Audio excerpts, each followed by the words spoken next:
Hello friends, welcome to Rashtram institute YouTube channel. ಇವತ್ತಿನ ರಾಷ್ಟ್ರಮ್ ಫೋಕಸ್ನಲ್ಲಿ 2024-25 ಆರ್ಥಿಕ ವರ್ಷದಲ್ಲಿ ಮಂಡನೆ ಮಾಡಲಾದಂತಹ ಕೇಂದ್ರ ಬಜೆಟ್ ಕುರಿತಾದಂತಹ ಸಾಕಷ್ಟು ಇಂಪಾರ್ಟೆಂಟ್ ಆದಂತಹ ಮಾಹಿತಿಗಳನ್ನು ಡಿಸ್ಕಸ್ ಮಾಡೋಣ.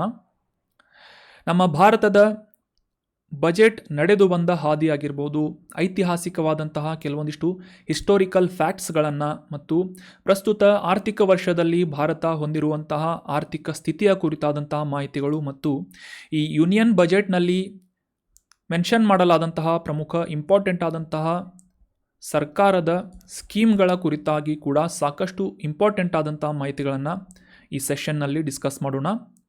ಈ ಕಾಂಟೆಂಟನ್ನು ನಿಮ್ಮ ಎಲ್ಲ ಫ್ರೆಂಡ್ಸ್ಗಳ ಜೊತೆ ಶೇರ್ ಮಾಡಿ ಡಿಸ್ಕಷನ್ ಹೇಗೆ ಅನ್ನಿಸ್ತು ಅಂತ ಕಮೆಂಟ್ ಬಾಕ್ಸ್ನಲ್ಲಿ ಕಮೆಂಟ್ ಮಾಡಬೇಕು. 2024 ಸಾರ್ವತ್ರಿಕ ಚುನಾವಣೆ ನಡೆದ ನಂತರ ನರೇಂದ್ರ ಮೋದಿ ನೇತೃತ್ವದ NDA ಸರ್ಕಾರದಿಂದ ಈಗಿನ ವಿತ್ತ ಸಚಿವರಾಗಿರುವಂತಹ ನಿರ್ಮಲಾ ಸೀತಾರಾಮನ್ ಅವರಿಂದ 2024-25 ಆರ್ಥಿಕ ವರ್ಷದ ಕೇಂದ್ರ ಬಜೆಟನ್ನು ನಿನ್ನೆ ಮಂಡನೆ ಮಾಡಲಾಯಿತು. ಸೊ ಈ ಬಜೆಟ್ನಲ್ಲಿ ಮೆನ್ಷನ್ ಮಾಡಲಾದಂತಹ ಪ್ರಮುಖ ಅಂಶಗಳನ್ನು ಈ ಆರ್ಟಿಕಲ್ನಲ್ಲಿ ಅಂಡರ್ಸ್ಟ್ಯಾಂಡ್ ಮಾಡ್ಕೊಳ್ಳೋದಕ್ಕೆ ಟ್ರೈ ಮಾಡೋಣ. ಇದಕ್ಕಿಂತ ಮುಂಚೆ ಭಾರತದಲ್ಲಿ ಈ ಬಜೆಟ್ ನಡೆದು ಬಂದ ಹಾದಿ ಅಥವಾ ಈ ಬಜೆಟ್ಗೆ ಕುರಿತಾದಂತಹ ಕೆಲವೊಂದಿಷ್ಟು ಹಿಸ್ಟೋರಿಕಲ್ ಫ್ಯಾಕ್ಟ್ಸ್ಗಳನ್ನು, ಪ್ರಮುಖವಾದಂತಹ ಅಂಶಗಳನ್ನು ಅಂಡರ್ಸ್ಟ್ಯಾಂಡ್ ಮಾಡ್ಕೊಳ್ಳೋದಾದರೆ, ಭಾರತದಲ್ಲಿ ಸ್ವತಂತ್ರ ಪೂರ್ವದಲ್ಲಿ ಬ್ರಿಟಿಷ್ ಆಡಳಿತದ ಸಂದರ್ಭದಲ್ಲಿ 1860ನೇ ಇಸವಿಯಲ್ಲಿ ಮೊದಲ ಬಾರಿಗೆ ಭಾರತದ ಆಯವ್ಯಯ ಅಥವಾ ಬಜೆಟನ್ನು ಘೋಷಣೆ ಮಾಡಲಾಗಿತ್ತು. ನಂತರ 1947ನೇ ಇಸವಿಯಲ್ಲಿ ಸ್ವತಂತ್ರ ನಂತರ ನವೆಂಬರ್ 20ನೇ ತಾರೀಕಿನಂದು ಮೊದಲ ಬಾರಿಗೆ ಸ್ವತಂತ್ರ ಭಾರತದ ಬಜೆಟನ್ನು ಮಂಡನೆ ಮಾಡಲಾಗುತ್ತದೆ. ನೆಹರು ಅವರು ಪ್ರಧಾನಮಂತ್ರಿಯಾದಂತಹ ಸಂದರ್ಭದಲ್ಲಿ ಭಾರತದ ಮೊದಲ ಹಣಕಾಸು ಸಚಿವರಾಗಿದ್ದಂತಹ RK ಷಣ್ಮುಖಂ ಚೆಟ್ಟಿ ಅವರಿಂದ ಭಾರತದ ಪ್ರಪ್ರಥಮ ಆಯವ್ಯಯವನ್ನು ಬಜೆಟನ್ನು ಮಂಡನೆ ಮಾಡಲಾಗುತ್ತೆ 1947 ನವೆಂಬರ್ 26ನೇ ತಾರೀಕಿನಂದು. ಸೊ ಇದು ಮೊದಲ ಬಾರಿಗೆ ನಡೆದಂತಹ ಭಾರತದ ಬಜೆಟ್ ಆಗಿದೆ. 1947ನೇ ಇಸವಿಯಲ್ಲಿ ಕೇವಲ 197 ಕೋಟಿ ರೂಪಾಯಿಗಳಷ್ಟು ಬಜೆಟ್ ಮಂಡನೆ ಮಾಡಿದ್ದರಿಂದ ಹಿಡಿದು 2024ನೇ ಇಸವಿಯಲ್ಲಿ ಸುಮಾರು 48 ಲಕ್ಷ ಕೋಟಿ ರೂಪಾಯಿಗಳಷ್ಟು ಆಯವ್ಯಯ ಅಥವಾ ಬಜೆಟನ್ನು ಸತತ 7ನೇ ಬಾರಿಗೆ ವಿತ್ತ ಸಚಿವರಾಗಿರುವಂತಹ, ಹಣಕಾಸು ಸಚಿವರಾಗಿರುವಂತಹ ನಿರ್ಮಲಾ ಸೀತಾರಾಮನ್ ಅವರು ಮಂಡನೆ ಮಾಡಿದ್ದಾರೆ. ಸೊ 7ನೇ ಬಾರಿಗೆ ಬಜೆಟ್ ಮಂಡನೆ ಮಾಡಿದಂತಹ ಮೊದಲ ಹಣಕಾಸು ಸಚಿವೆ ಆಗಿ ಕೂಡ ನಿರ್ಮಲಾ ಸೀತಾರಾಮನ್ ಅವರು ಗುರುತಿಸಿಕೊಳ್ಳುತ್ತಾರೆ.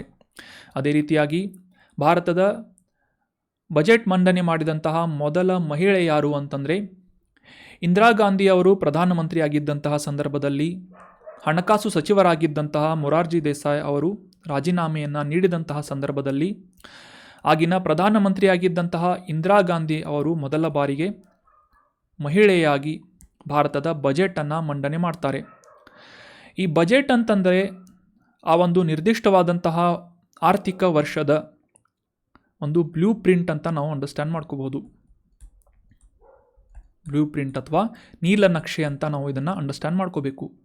ಇದನ್ನು ಮುಖ್ಯವಾಗಿ ಹಣಕಾಸು ಸಚಿವಾಲಯದಲ್ಲಿ ಅದರ ನೇತೃತ್ವವನ್ನು ವಹಿಸಿರುವಂತಹ ಹಣಕಾಸು ಸಚಿವರಿಂದ ಮತ್ತು ಇತರ ಕ್ಷೇತ್ರಗಳಿಗೆ ಸಂಬಂಧಪಟ್ಟಂತಹ, ಫಾರ್ ಎಕ್ಸಾಂಪಲ್ ಈ ಉದ್ಯಮಿಗಳಾಗಿರ್ಬೋದು, ರೈತ ಸಂಘಟನೆಗಳಾಗಿರ್ಬೋದು, ಕಾರ್ಮಿಕ ಸಂಘಟನೆಗಳಾಗಿರ್ಬೋದು ಅಥವಾ ಆರ್ಥಿಕ ತಜ್ಞರಾಗಿರ್ಬೋದು, ಈ ರೀತಿಯಾದಂತಹ ಸಾಕಷ್ಟು ಎಕ್ಸ್ಪರ್ಟ್ಸ್ಗಳಿಂದ ಇನ್ಪುಟ್ಸ್ಗಳನ್ನು ಪಡೆದುಕೊಳ್ಳುವುದರೊಂದಿಗೆ, ಅವರ ಒಂದು ಒಪಿನಿಯನ್ಸ್ಗಳನ್ನು ಪಡೆದುಕೊಳ್ಳುವುದರೊಂದಿಗೆ ಸಾಕಷ್ಟು ವಿಶೇಷವಾದಂತಹ ಟೆಕ್ನಿಕಲ್ ಆಸ್ಪೆಕ್ಟ್ಸ್ಗಳನ್ನು, ಹಣಕಾಸು ಕ್ಷೇತ್ರಕ್ಕೆ ಸಂಬಂಧಪಟ್ಟಂತಹ ಟೆಕ್ನಿಕಲ್ ಆಸ್ಪೆಕ್ಟ್ಸ್ಗಳನ್ನು ಇನ್ಕ್ಲೂಡ್ ಮಾಡಿಕೊಳ್ಳುವುದರೊಂದಿಗೆ, ಅನಾಲಿಸಿಸನ್ನು ಅಂಡರ್ಸ್ಟ್ಯಾಂಡ್ ಮಾಡಿಕೊಳ್ಳುವುದರೊಂದಿಗೆ ಈ ಬಜೆಟನ್ನು ಮಂಡನೆ ಮಾಡಲಾಗುತ್ತೆ. ನಮ್ಮ ಸಂವಿಧಾನದಲ್ಲೂ ಕೂಡ ಆರ್ಟಿಕಲ್ 112 ನಮ್ಮ ಭಾರತದ ಸಂವಿಧಾನದ ಆರ್ಟಿಕಲ್ 112ರಲ್ಲಿ ಕೂಡ ಈ ಬಜೆಟ್ ಬಗ್ಗೆ ಯಾವುದೇ ಒಂದು ಟರ್ಮನ್ನು ಸ್ಪೆಸಿಫಿಕ್ ಆಗಿ ಮೆನ್ಷನ್ ಮಾಡದೇ ಹೋದರೂ ಕೂಡ ಆ್ಯನ್ಯುವಲ್ ಫೈನಾನ್ಷಿಯಲ್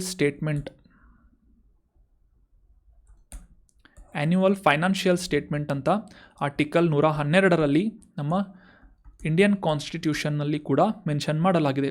ಇದನ್ನು ಇಂಡೈರೆಕ್ಟ್ಲಿ ನಾವು ಬಜೆಟ್ ಅಂತ ಕರಿತೇವೆ. ಆದರೆ ಬಜೆಟ್ ಅನ್ನುವ ಈ ಒಂದು ಟರ್ಮನ್ನು ಡೈರೆಕ್ಟಾಗಿ ಯಾವುದೇ ರೀತಿಯಾಗಿ ಇಂಡಿಯನ್ ಕಾನ್ಸ್ಟಿಟ್ಯೂಷನ್ನಲ್ಲಿ ಮೆನ್ಷನ್ ಮಾಡಲಾಗಿಲ್ಲ. ಅದರ ಬದಲಾಗಿ ಆ್ಯನ್ಯುವಲ್ ಫೈನಾನ್ಷಿಯಲ್ ಸ್ಟೇಟ್ಮೆಂಟ್ ಅಂತ ಮೆನ್ಷನ್ ಮಾಡಲಾಗಿದೆ ಆರ್ಟಿಕಲ್ 112ರಲ್ಲಿ ಅನ್ನೋದು ಕೂಡ ಇಂಪಾರ್ಟೆಂಟ್ ಆದಂಥ ಮಾಹಿತಿ ಆಗುತ್ತೆ.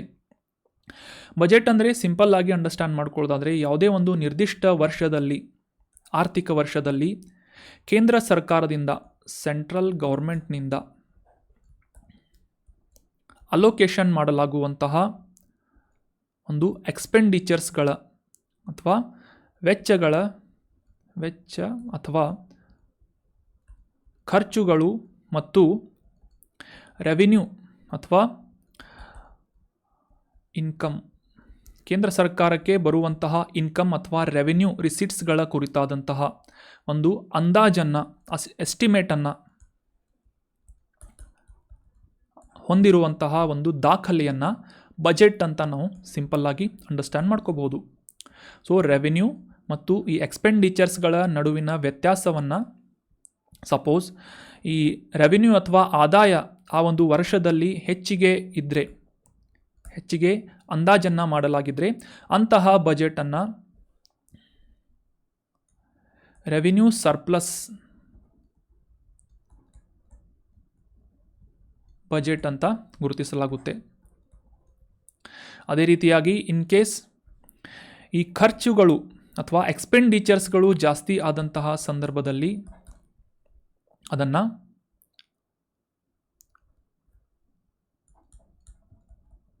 ಫಿಸ್ಕಲ್ ಡೆಫಿಸಿಟ್ ಅಂತ ಗುರುತಿಸಲಾಗುತ್ತೆ. ಅಂದರೆ ವಿತ್ತೀಯ ಕೊರತೆ ಅಂತ ಗುರುತಿಸಲಾಗುತ್ತೆ. ಸೊ 2024ರ ಆರ್ಥಿಕ ವರ್ಷದ ಈ ಬಜೆಟ್ ಕೂಡ ಒಂದು ಫಿಸ್ಕಲ್ ಡೆಫಿಸಿಟ್ ಬಜೆಟ್ ಅಂತ ಗುರುತಿಸಲಾಗ್ತಾ ಇದೆ. ಸೊ ಸಿಂಪಲ್ಲಾಗಿ ಅಂಡರ್ಸ್ಟ್ಯಾಂಡ್ ಮಾಡ್ಕೊಳ್ಳೋದಾದರೆ ಸುಮಾರು 4.9% ನಮ್ಮ ಗ್ರಾಸ್ ಡೊಮೆಸ್ಟಿಕ್ ಪ್ರೊಡಕ್ಷನ್ ಅಥವಾ GDPಯ 4.9%ನಷ್ಟು ಫಿಸ್ಕಲ್ ಡೆಫಿಸಿಟನ್ನು 2024ರ ಬಜೆಟ್ನಲ್ಲಿ ಮಂಡಿಸಲಾಗಿದೆ ಅಂತ ನಾವು ಅಂಡರ್ಸ್ಟ್ಯಾಂಡ್ ಮಾಡ್ಕೋಬೇಕು. ಅಂದರೆ ಈ 2024-25ರ ಆರ್ಥಿಕ ವರ್ಷದಲ್ಲಿ ನಮ್ಮ ಕೇಂದ್ರ ಸರ್ಕಾರದ ಇನ್ಕಮ್ಗಳಿಗಿಂತ ಅಥವಾ ರೆವಿನ್ಯೂಗಿಂತ ಖರ್ಚುಗಳು ಅಥವಾ ಎಕ್ಸ್ಪೆಂಡಿಚರ್ಸ್ಗಳು ಜಾಸ್ತಿ ಇವೆ ಅಂತ ನಾವು ಸಿಂಪಲ್ಲಾಗಿ ಇಲ್ಲಿ ಅಂಡರ್ಸ್ಟ್ಯಾಂಡ್ ಮಾಡ್ಕೋಬಹುದು. ಸೊ ನಮ್ಮ ಈ GDPಯನ್ನು ಅರೌಂಡ್ 3.5 ಟ್ರಿಲಿಯನ್ $ಗಳು ಅಂತ ನಾವು ಮೇಲಿಂದ ಮೇಲೆ ಡಿಸ್ಕಸ್ ಮಾಡ್ತಾ ಇರ್ತೇವೆ. ಸೊ 3.5 ಟ್ರಿಲಿಯನ್ $ಗಳಷ್ಟು GDPಯನ್ನು ಹೊಂದಿರುವಂತಹ ಭಾರತದ 4.9%ನಷ್ಟು ಫಿಸ್ಕಲ್ ಡೆಫಿಸಿಟ್ನ ಬಜೆಟನ್ನು 2024-25ರ ಆರ್ಥಿಕ ವರ್ಷದಲ್ಲಿ ಘೋಷಣೆ ಮಾಡಲಾಗಿದೆ. ಅಂದರೆ ನಮ್ಮ ಆದಾಯಕ್ಕಿಂತ ಖರ್ಚು ಹೆಚ್ಚಿದೆ ಅಂತ ನಾವು ಸಿಂಪಲ್ಲಾಗಿ ಅಂಡರ್ಸ್ಟ್ಯಾಂಡ್ ಮಾಡ್ಕೋಬೇಕು. ಸ್ಪೆಸಿಫಿಕ್ ಆಗಿ ಒಂದು ನಿರ್ದಿಷ್ಟವಾದಂತಹ ಮೌಲ್ಯವನ್ನು ಅಂಡರ್ಸ್ಟ್ಯಾಂಡ್ ಮಾಡ್ಕೊಳ್ಳೋದಾದರೆ ಈ ಬಾರೋವಿಂಗಿಂದ ಅಥವಾ ಸಾಲದಿಂದ ಪಡೆದುಕೊಳ್ಳಲಾದಂತಹ ಮೌಲ್ಯವನ್ನು ಹೊರತುಪಡಿಸಿ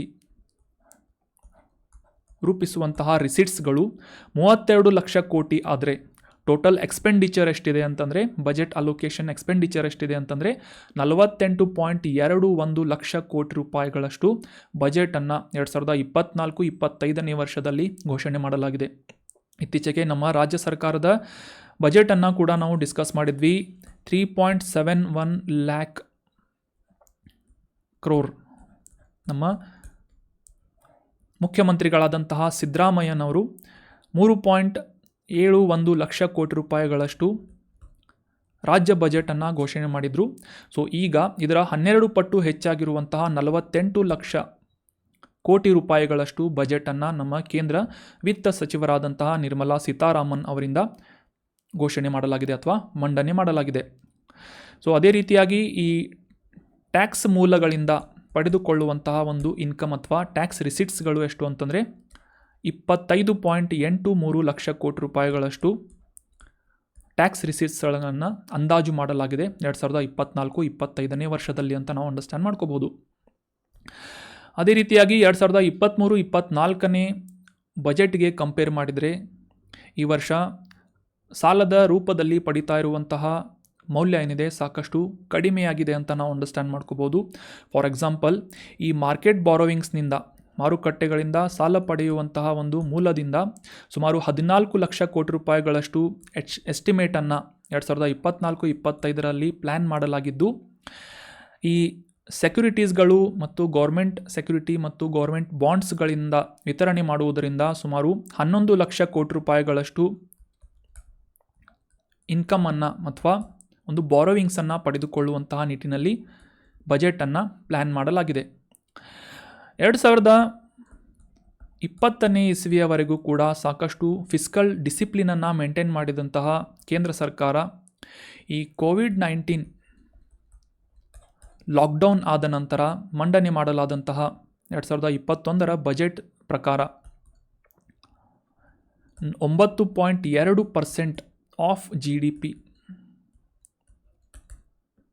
ನಮ್ಮ GDPಯ 9%ನಷ್ಟು ಫಿಸ್ಕಲ್ ಡೆಫಿಸಿಟನ್ನು ಹೊಂದಿತ್ತು. ಸೊ ಅಂದರೆ ನಮ್ಮ ಆದಾಯ ಏನಿದೆ ಸಾಕಷ್ಟು ಕುಂಠಿತವಾಗಿತ್ತು ಅಂತ ನಾವು ಅಂಡರ್ಸ್ಟ್ಯಾಂಡ್ ಮಾಡ್ಕೋಬೇಕು 2021ನೇ ವರ್ಷದಲ್ಲಿ, ಹಣಕಾಸಿನ ವರ್ಷದಲ್ಲಿ. ಸೊ ಈ ರೀತಿಯಾದಂತಹ ಒಂದು ಆದಾಯದ ಕೊರತೆ ಇರುವಂತಹ, ವಿತ್ತೀಯ ಕೊರತೆ ಇರುವಂತಹ ಸ್ಥಾನದಿಂದ ಸಾಕಷ್ಟು ಕ್ರಮಗಳನ್ನು ಕೈಗೊಳ್ಳುವುದರ ಮೂಲಕ, ಫಾರ್ ಎಕ್ಸಾಂಪಲ್ ಪಬ್ಲಿಕ್ ಡೆಟ್ಟನ್ನು ಕಡಿಮೆ ಮಾಡುವುದಾಗಿರ್ಬೋದು, ಅಂದರೆ ಸಾಲವನ್ನು ಕಡಿಮೆ ಮಾಡುವುದಾಗಿರ್ಬೋದು, ಮತ್ತು ಟ್ಯಾಕ್ಸ್ ಕಲೆಕ್ಷನ್ ರೂಪದಲ್ಲಿ ಹೆಚ್ಚಿನ ಒಂದು ಪ್ರೋತ್ಸಾಹವನ್ನು ನೀಡುವುದಾಗಿರ್ಬೋದು, ಮತ್ತು ಓವರಾಲ್ ಆಗಿ ಫಿಸ್ಕಲ್ ಕನ್ಸಾಲಿಡೇಷನ್ ಮಾಡುವುದರ ಮೂಲಕ, ಫಿಸ್ಕಲ್ ಕನ್ಸಾಲಿಡೇಷನ್ ಅಂತಂದರೆ ಈ ಕೇಂದ್ರದ ಆದಾಯವನ್ನು ಹೆಚ್ಚಿಸುವಂತಹ ನಿಟ್ಟಿನಲ್ಲಿ ಮತ್ತು ಸಾಲವನ್ನು ಕಡಿಮೆ ಮಾಡುವಂತಹ ನಿಟ್ಟಿನಲ್ಲಿ ತೆಗೆದುಕೊಳ್ಳಲಾದಂತಹ ಕ್ರಮಗಳನ್ನು ಫಿಸ್ಕಲ್ ಕನ್ಸಾಲಿಡೇಷನ್ ಅಂತ ಕರೀತಾರೆ. ಸೊ ಇದು ಒಂದು ಎಕನಾಮಿಗೆ ರಿಲೇಟ್ ಆದಂಥ ಇಂಪಾರ್ಟೆಂಟ್ ಆದಂಥ ಕಾನ್ಸೆಪ್ಟ್ ಇದು. ಸೊ ಫಿಸ್ಕಲ್ ಕನ್ಸಾಲಿಡೇಷನ್ನ ಕಾರಣದಿಂದಾಗಿ, ಅಂದರೆ 2021ನೇ ವರ್ಷದಿಂದ ನಡೆಸಲಾದಂತಹ ಈ ಫಿಸ್ಕಲ್ ಕನ್ಸಾಲಿಡೇಷನ್ನ ಕಾರಣದಿಂದಾಗಿ ಸಾಕಷ್ಟು ಪ್ರಮಾಣದಲ್ಲಿ ಈ ಫಿಸ್ಕಲ್ ಡೆಫಿಸಿಟನ್ನು ಅಥವಾ ವಿತ್ತೀಯ ಕೊರತೆಯನ್ನು ಕಡಿಮೆ ಮಾಡಲಾಗಿದೆ ಅಂತ ನಿರ್ಮಲಾ ಸೀತಾರಾಮನ್ ಅವರಿಂದ ಮೆನ್ಷನ್ ಮಾಡಲಾಯಿತು ನಿನ್ನೆ. ಸೊ ಓವರಾಲ್ ಆಗಿ ಮುಂದಿನ ವರ್ಷ ಈಗ ಸದ್ಯಕ್ಕೆ 4.9%ನಷ್ಟು ಫಿಸ್ಕಲ್ ಡೆಫಿಸಿಟನ್ನು ಹೊಂದಿರುವಂತಹ ಕೇಂದ್ರ ಸರ್ಕಾರ ಮುಂದಿನ ವರ್ಷದಲ್ಲಿ 4.5%ನಷ್ಟು 4.5% ಆಫ್ GDP ನಷ್ಟು ಸಾಧಿಸುವಂತಹ ನಿಟ್ಟಿನಲ್ಲಿ, ಫಿಸ್ಕಲ್ ಡೆಫಿಸಿಟನ್ನು ಸಾಧಿಸುವಂತಹ ನಿಟ್ಟಿನಲ್ಲಿ ಕ್ರಮಗಳನ್ನು ಕೈಗೊಳ್ಳಲಾಗ್ತಾ ಇದೆ ಅಂತ ಒಂದು ಗುರಿಯನ್ನು ಕೂಡ, ಟಾರ್ಗೆಟನ್ನು ಕೂಡ ಸೆಟ್ ಮಾಡಲಾಗಿದೆ. ಅದೇ ರೀತಿಯಾಗಿ ಅದರ ಮುಂದಿನ ವರ್ಷ ಅಂದರೆ 2026-27ನೇ ವರ್ಷದಿಂದ, ಆರ್ಥಿಕ ವರ್ಷದಿಂದ ಈ ಕೇಂದ್ರ ಸರ್ಕಾರದಿಂದ ಪಡಿತಾ ಇರುವಂತಹ ಡೆಟ್ಗಳನ್ನು ಅಥವಾ ಈ ಸಾಲದ ಪ್ರಮಾಣದಲ್ಲೂ ಕೂಡ ಸಾಕಷ್ಟು ಇಳಿಕೆಯನ್ನು, ಡಿಕ್ಲೈನನ್ನು ನಾವು ಕಾಣಬಹುದಾಗಿದೆ ಅಂತ ಒಂದು ಕಾನ್ಫಿಡೆನ್ಸನ್ನು ನಿರ್ಮಲಾ ಸೀತಾರಾಮನ್ ಅವರಿಂದ ತೋರಿಸಲಾಯಿತು ಅಂತ ನಾವು ಅಂಡರ್ಸ್ಟ್ಯಾಂಡ್ ಮಾಡ್ಕೋಬೋದು. ಇನ್ನು ಓವರಾಲ್ ಆಗಿ ಮುಖ್ಯವಾಗಿ ಫೋಕಸನ್ನು ಮಾಡೋದಾದರೆ, ಕೇಂದ್ರ ಸರ್ಕಾರದಿಂದ 2024-25ರ ವರ್ಷದಲ್ಲಿ ಹೊಸದಾದಂತಹ ಸ್ಕೀಮ್ಗಳನ್ನು ಘೋಷಣೆ ಮಾಡದೇ ಹೋದರೂ ಕೂಡ ಈಗ ಸದ್ಯಕ್ಕೆ ಇರುವಂತಹ ಸ್ಕೀಮ್ಗಳನ್ನು ಹೆಚ್ಚುವರಿಯಾಗಿ ಪ್ರೋತ್ಸಾಹ ಮಾಡುವುದು ಮತ್ತು ಅವುಗಳ ಪೋಷಣೆಗೆ ಹೆಚ್ಚಿನ ಒತ್ತನ್ನು ನೀಡಿದೆ ಅಂತ ನಾವು ಅಂಡರ್ಸ್ಟ್ಯಾಂಡ್ ಮಾಡ್ಕೋಬೇಕು. ಮುಖ್ಯವಾಗಿ ಈ 4 ಕ್ಯಾಟಗರಿಗಳನ್ನು ಈ ಒಂದು 2024-25ರ ಬಜೆಟ್ ಫೋಕಸ್ ಮಾಡುತ್ತೆ ಅಂತ ನಾವು ಅಂಡರ್ಸ್ಟ್ಯಾಂಡ್ ಮಾಡ್ಕೋಬೇಕು. ಮೇಜರ್ ಕಾಸ್ಟ್ ಮೇಲೆ ಫೋಕಸ್ ಮಾಡುತ್ತೆ. ಆ ಕಾಸ್ಟ್ಗಳು ಯಾವುವು ಅಂತಂದರೆ, ಮೊದಲನೇದ್ದು ಅನ್ನದಾತ, ಅಂದರೆ ರೈತರ ಕಲ್ಯಾಣಕ್ಕಾಗಿ ಕೆಲವೊಂದಿಷ್ಟು ಕ್ರಮಗಳನ್ನು ಕೈಗೊಳ್ಳಲಾಗ್ತಾ ಇದೆ. ಅನ್ನದಾತ ಅಥವಾ ಫಾರ್ಮರ್ಸ್ ಅನ್ನುವ ಒಂದು ಫಸ್ಟ್ ಕ್ಯಾಟಗರಿಯನ್ನು. ಎರಡನೇ ಕ್ಯಾಟಗರಿಯನ್ನು ಗರೀಬ್ ಅಂತಂದರೆ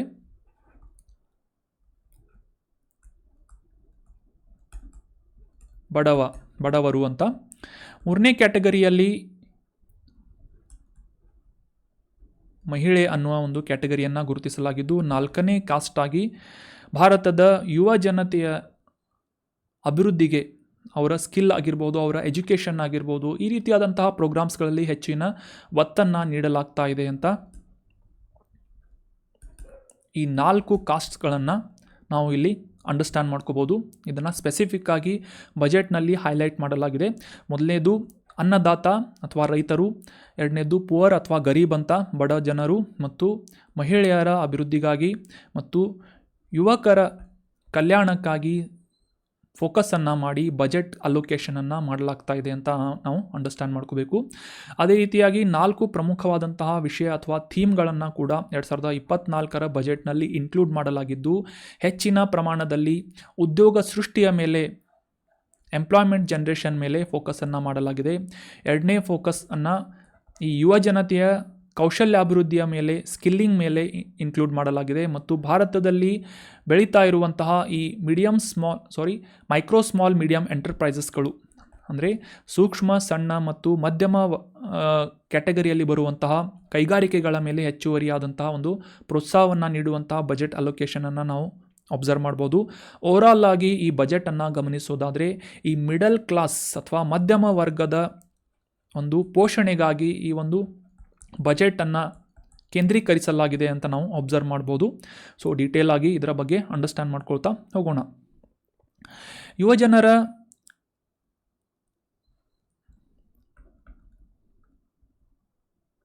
ಎಂಪ್ಲಾಯ್ಮೆಂಟ್ ಜನರೇಷನ್ ಅಥವಾ ಈ ಕೌಶಲ್ಯಾಭಿವೃದ್ಧಿಯನ್ನು ಮಾಡುವುದರ ಮೂಲಕ ಅವರಿಗೆ ಸ್ಪೆಸಿಫಿಕ್ ಆಗಿ ಈ ಕೈಗಾರಿಕೆಗಳಲ್ಲಿ ಕೆಲಸಗಳನ್ನು ಪಡೆದುಕೊಳ್ಳುವಂತೆ ಪ್ರೋತ್ಸಾಹವನ್ನು ನೀಡುವಂತಹ ಒಂದು ಇಂಟರ್ನ್ಶಿಪ್ ಅಪಾರ್ಚುನಿಟಿಯನ್ನು ಕ್ರಿಯೇಟ್ ಮಾಡಲಾಗ್ತಾ ಇದೆ. ದೇಶದಾದ್ಯಂತ ಇರುವಂತಹ 500 ಪ್ರಮುಖವಾದಂತಹ ದೊಡ್ಡ ಕೈಗಾರಿಕೆಗಳಲ್ಲಿ, ಟಾಪ್ ಕಂಪನೀಸ್ಗಳಲ್ಲಿ ದೇಶದಾದ್ಯಂತ ಮುಂದಿನ 5 ವರ್ಷಗಳಲ್ಲಿ ಸುಮಾರು 1 ಕೋಟಿ ಯುವ ಜನರಿಗೆ ಇಂಟರ್ನ್ಶಿಪ್ ಪ್ರೋಗ್ರಾಮನ್ನು, ಇಂಟರ್ನ್ಶಿಪ್ ಅಪಾರ್ಚುನಿಟಿಯನ್ನು ಒದಗಿಸಲಾಗ್ತಾ ಇದೆ. ಇಂಟರ್ನ್ಶಿಪ್ ಅಂತಂದರೆ ಆ್ಯಸ್ ಎ ಟ್ರೈನಿಯಾಗಿ 500 ಕಂಪನಿಗಳಲ್ಲೂ ಕೂಡ ಸುಮಾರು 1 ಕೋಟಿ ಯುವ ಜನರನ್ನು ಅಲ್ಲಿ ಕೆಲಸಗಳಿಗೆ ತೊಡಗಿಸಲಾಗ್ತಾ ಇದೆ ಅಂತ ನಾವು ಅಂಡರ್ಸ್ಟ್ಯಾಂಡ್ ಮಾಡ್ಕೋಬೇಕು.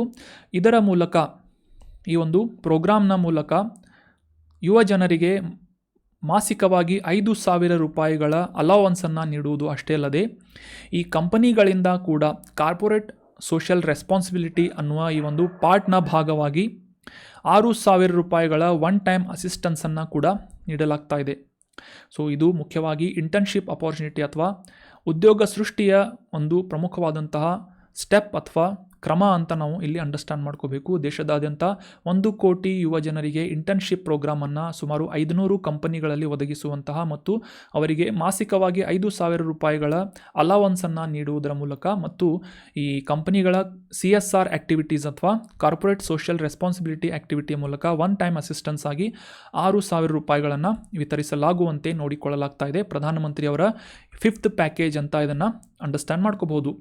ಅದೇ ರೀತಿಯಾಗಿ ಮುಖ್ಯವಾಗಿ ಈ ಉತ್ಪಾದನಾ ಕ್ಷೇತ್ರ ಅಥವಾ ಮ್ಯಾನುಫ್ಯಾಕ್ಚರಿಂಗ್ ಸೆಕ್ಟರ್ನಲ್ಲಿ ಜಾಬ್ ಕ್ರಿಯೇಷನ್ ಮಾಡುವಂತಹ ನಿಟ್ಟಿನಲ್ಲಿ ಈ ರೀತಿಯಾದಂತಹ ಒಂದು ಕ್ರಮವನ್ನು ಕೈಗೊಳ್ಳಲಾಗ್ತಾ ಇದೆ. ಅದರ ಪ್ರೊಸೆಸನ್ನು ಕೂಡ ಇಲ್ಲಿ ಮೆನ್ಷನ್ ಮಾಡಲಾಗಿದೆ. ಈ ಫಾರ್ಮಲ್ ಸೆಕ್ಟರ್ ಅಥವಾ ಸಂಘಟಿತ ವಲಯದಲ್ಲಿ ಉದ್ಯೋಗ ಸೃಷ್ಟಿಯನ್ನು ಮಾಡಿಸುವಂತಹ ಮತ್ತು ಈ ಉದ್ಯೋಗ ಖಾತ್ರಿಯನ್ನು ಒದಗಿಸುವಂತಹ ಒಂದು ಇಂಟರ್ನ್ಶಿಪ್ ಅಪಾರ್ಚುನಿಟಿಯಾಗಿ ಈ ಒಂದು ಪ್ಯಾಕೇಜನ್ನು ನಾವು ಅಂಡರ್ಸ್ಟ್ಯಾಂಡ್ ಮಾಡ್ಕೋಬಹುದು. ಅದೇ ರೀತಿಯಾಗಿ ಉದ್ಯೋಗಗಳ ಸೃಷ್ಟಿ ಮಾಡಬೇಕು ಅಂತಂದರೆ ಯುವ ಜನರಿಗೆ ಅವಶ್ಯಕವಾಗಿರುವುದು ಏನು ಅಂತಂದರೆ, ಈ ಉದ್ಯಮಗಳಲ್ಲಿ ಅಥವಾ ಕೈಗಾರಿಕೆಗಳಲ್ಲಿ ಅವಶ್ಯಕ ಇರುವಂತಹ ಕೌಶಲ್ಯಗಳನ್ನು ಅಥವಾ ಸ್ಕಿಲ್ಗಳನ್ನು ಪ್ರೊವೈಡ್ ಮಾಡುವಂತಹ ಮತ್ತು ಈ ಸ್ಕಿಲ್ಲಿಂಗ್ ಡೆವಲಪ್ಮೆಂಟ್ ಪ್ರೋಗ್ರಾಮನ್ನು ಕೂಡ ನಡೆಸಲಾಗ್ತಾ ಇದೆ ಅಥವಾ ಅನುಷ್ಠಾನಗೊಳಿಸಲಾಗ್ತಾ ಇದೆ. ಈ ಕೌಶಲ್ಯಾಭಿವೃದ್ಧಿ ಕಾರ್ಯಕ್ರಮದ ಅಡಿಯಲ್ಲಿ ದೇಶದಾದ್ಯಂತ ಇರುವಂತಹ ಸುಮಾರು 1000 ITI ಸಂಸ್ಥೆಗಳಲ್ಲಿ, ITI ಕಾಲೇಜುಗಳಲ್ಲಿ ಅವುಗಳನ್ನು ಈ ಸದ್ಯಕ್ಕೆ ನಡೀತಾ ಇರುವಂತಹ ಕೌಶಲ್ಯಗಳಿಗೆ, ಸ್ಕಿಲ್ಗಳಿಗೆ ತರಬೇತಿಯನ್ನು ನೀಡುವಂತಹ ನಿಟ್ಟಿನಲ್ಲಿ ಅವುಗಳನ್ನು ಈ ಟ್ರೈನಿಂಗ್ ಹಬ್ಗಳಾಗಿ ಅಭಿವೃದ್ಧಿಗೊಳಿಸುವಂತಹ ನಿಟ್ಟಿನಲ್ಲಿ, ಅವುಗಳನ್ನು ಅಪ್ಗ್ರೇಡ್ ಮಾಡುವಂತಹ ನಿಟ್ಟಿನಲ್ಲಿ ಇನ್ವೆಸ್ಟ್ಮೆಂಟ್ಗಳನ್ನು ಮಾಡಲಾಗ್ತಾ ಇದೆ. ಇದನ್ನು ಪ್ರಧಾನಮಂತ್ರಿಯವರ 4ನೇ ಪ್ಯಾಕೇಜ್ ಅಥವಾ 4ನೇ ಸ್ಕೀಮ್ ಆಗಿ ಗುರುತಿಸಬಹುದಾಗಿದೆ. ಅದೇ ರೀತಿಯಾಗಿ ಈ ಉದ್ಯೋಗಗಳಲ್ಲಿ ಹೆಚ್ಚಿನ ಪ್ರಮಾಣದ ಮಹಿಳೆಯರ ಭಾಗವಹಿಸುವಿಕೆಯನ್ನು ಎನ್ಶೋರ್ ಮಾಡಿಕೊಳ್ಳುವಂಥ ನಿಟ್ಟಿನಲ್ಲೂ ಕೂಡ ಈ ಲೋನ್ಗಳನ್ನು ಪ್ರೊವೈಡ್ ಮಾಡುವುದಾಗಿರ್ಬೋದು ಮತ್ತು ಈ ಸ್ಕಿಲ್ ಅಪ್ಗ್ರೇಡೇಷನ್ ಲೋನ್ಸ್ ಆಗಿರ್ಬೋದು 25,000 ಸ್ಟೂಡೆಂಟ್ಗಳಿಗೆ ಅಥವಾ ವಿದ್ಯಾರ್ಥಿಗಳಿಗೆ 7.7 ಲಕ್ಷ ರೂಪಾಯಿಗಳಷ್ಟು ಲೋನನ್ನು ಪ್ರಮೋಟ್ ಮಾಡುವಂತಹ ನಿಟ್ಟಿನಲ್ಲಿ ಕೂಡ ಫಂಡ್ಸ್ಗಳನ್ನು ವಿತರಣೆ ಮಾಡಲಾಗ್ತಾ ಇದೆ.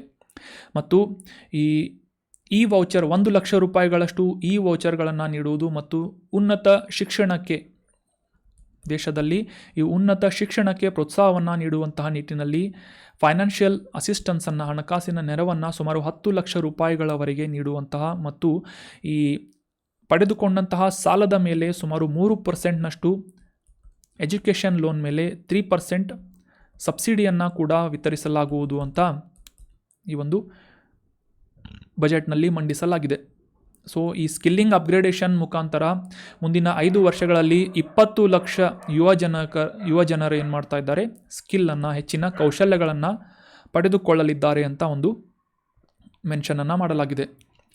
ಮತ್ತು ಈ ವಿಕಸಿತ ಭಾರತ ಅನ್ನುವ ಈ ಥೀಮ್ನ ಅಡಿಯಲ್ಲಿ ಮುಖ್ಯವಾಗಿ ಮ್ಯಾನುಫ್ಯಾಕ್ಚರಿಂಗ್ ಮತ್ತು ಸರ್ವಿಸ್ ಸೆಕ್ಟರ್ ಅಂತಂದರೆ ಉತ್ಪಾದನಾ ಕ್ಷೇತ್ರ ಮತ್ತು ಈ ಸೇವಾ ವಲಯಕ್ಕೆ ಪ್ರೋತ್ಸಾಹವನ್ನು ನೀಡುವಂತಹ ಈ ಮೈಕ್ರೋ ಸ್ಮಾಲ್ ಮೀಡಿಯಂ ಎಂಟರ್ಪ್ರೈಸಸ್ಗಳಿಗೆ ಈ ಕ್ರೆಡಿಟ್ ಅಸಿಸ್ಟೆನ್ಸನ್ನು ಅಂದರೆ ಸಾಲದ ರೂಪದಲ್ಲಿ ಹಣಕಾಸಿನ ನೆರವನ್ನು ನೀಡುವಂತಹ ಕ್ರಮಗಳನ್ನು ಕೈಗೊಳ್ಳಲಾಗ್ತಾ ಇದೆ. ಈ ಮ್ಯಾನುಫ್ಯಾಕ್ಚರಿಂಗ್ ಸೆಕ್ಟರ್ಗಳಲ್ಲಿ ಕಾರ್ಯನಿರ್ವಹಿಸ್ತಾ ಇರುವಂತಹ ಹೊಸ ಉದ್ಯಮಗಳು ಅಥವಾ ಸಣ್ಣ ಪುಟ್ಟ ಉದ್ಯಮಗಳಿಗೆ ಕ್ರೆಡಿಟ್ ಗ್ಯಾರಂಟಿ ಸ್ಕೀಮ್ಗಳನ್ನು ಪ್ರಾರಂಭಿಸಲಾಗಿದೆ. ಸೊ ಆಗಲೇ ಇರುವಂತಹ ಈ ಪ್ರಧಾನಮಂತ್ರಿ ಮುದ್ರಾ ಅನ್ನುವ ಸ್ಕೀಮ್ನ ಅಡಿಯಲ್ಲಿ ತರುಣ್ ಕ್ಯಾಟಗರಿಯಲ್ಲಿ ನೀಡಲಾಗ್ತಾ ಇದ್ದಂತಹ 10 ಲಕ್ಷದ ಸಾಲಕ್ಕೆ ಅದನ್ನು ಅಪ್ಗ್ರೇಡ್ ಮಾಡಲಾಗಿದ್ದು 20 ಲಕ್ಷದವರೆಗಿನ ಸಾಲಗಳನ್ನು ನೀಡುವಂತಹ ಒಂದು ಮುದ್ರಾ ಸ್ಕೀಮ್ನ ಅಡಿಯಲ್ಲಿ ಸಾಲಗಳನ್ನು ನೀಡುವಂತಹ ಒಂದು ಪ್ರೊವಿಷನನ್ನು ಕೂಡ ನೀಡಲಾಗಿದೆ. ಇದರ ಮೂಲಕ ದೇಶದಾದ್ಯಂತ ಇರುವಂತಹ ಮೈಕ್ರೋ ಸ್ಮಾಲ್ ಮೀಡಿಯಂ ಎಂಟರ್ಪ್ರೈಸಸ್ಗಳು ಸ್ಟ್ರೆಸ್ ಫ್ರೀಯಾಗಿ ನಿರ್ದಿಷ್ಟ ಅವಧಿಯವರೆಗೆ ಕಾರ್ಯವನ್ನು ನಿರ್ವಹಿಸುವಂತೆ ಪ್ರೋತ್ಸಾಹವನ್ನು ನೀಡಲಾಗ್ತಾ ಇದೆ. ಇತ್ತೀಚಿನ ದಿನಗಳಲ್ಲಿ ನಾವು ಅಬ್ಸರ್ವ್ ಮಾಡಿದ್ವಿ, ನಮ್ಮ ಭಾರತದಿಂದ ಎಕ್ಸ್ಪೋರ್ಟ್ ಆಗ್ತಾ ಇರುವಂತಹ ಕೆಲವೊಂದಿಷ್ಟು ವಸ್ತುಗಳಲ್ಲಿ ಗುಣಮಟ್ಟದ ಕೊರತೆ ಕಂಡು ಬಂದಿದ್ದರಿಂದ ಇತರ ನೆರೆಯ ರಾಷ್ಟ್ರಗಳಿಂದ ಆ ಒಂದು ಉತ್ಪನ್ನಗಳನ್ನು ರಿಜೆಕ್ಟ್ ಮಾಡಲಾಗ್ತಾ ಇದೆ ಅಂತ ನಾವು ನ್ಯೂಸ್ ಪೇಪರ್ನಲ್ಲಿ ಓದಿದ್ವಿ. ಸೊ ಅದೇ ಒಂದು ನಿಟ್ಟಿನಲ್ಲಿ ಭಾರತದಿಂದ ಎಕ್ಸ್ಪೋರ್ಟ್ ಆಗುವಂತಹ ಉತ್ಪನ್ನಗಳನ್ನು ಪ್ರಾಪರಾಗಿ ಅವುಗಳ ಒಂದು ಸುರಕ್ಷತೆ ಅಥವಾ ಸೇಫ್ಟಿ ಟೆಸ್ಟಿಂಗ್ ಮಾಡುವಂತಹ ಮತ್ತು ಗುಣಮಟ್ಟದ ಟೆಸ್ಟಿಂಗ್ ಮಾಡುವಂತಹ ನಿಟ್ಟಿನಲ್ಲೂ ಕೂಡ ಸಾಕಷ್ಟು ಅಭಿವೃದ್ಧಿಯನ್ನು ಸಾಧಿಸುವಂತಹ ನಿಟ್ಟಿನಲ್ಲಿ ಕ್ರಮಗಳನ್ನು ಕೈಗೊಳ್ಳಲಾಗ್ತಾ ಇದೆ. ಅದೇ ರೀತಿಯಾಗಿ ಟ್ರೇಡ್ಸ್ ಮ್ಯಾಂಡೇಟರಿ ಆನ್ಬೋರ್ಡಿಂಗ್, ಈ ಒಂದು ಟ್ರೇಡ್ಸ್ ಮುಖಾಂತರ ಕೂಡ ಉದ್ಯಮಗಳನ್ನು ಪ್ರೋತ್ಸಾಹಿಸುವಂತಹ ನಿಟ್ಟಿನಲ್ಲಿ ಕ್ರಮಗಳನ್ನು ಕೈಗೊಳ್ಳಲಾಗ್ತಾ ಇದೆ ಅಂತ ನಾವು ಅಬ್ಸರ್ವ್ ಮಾಡ್ಬೋದು.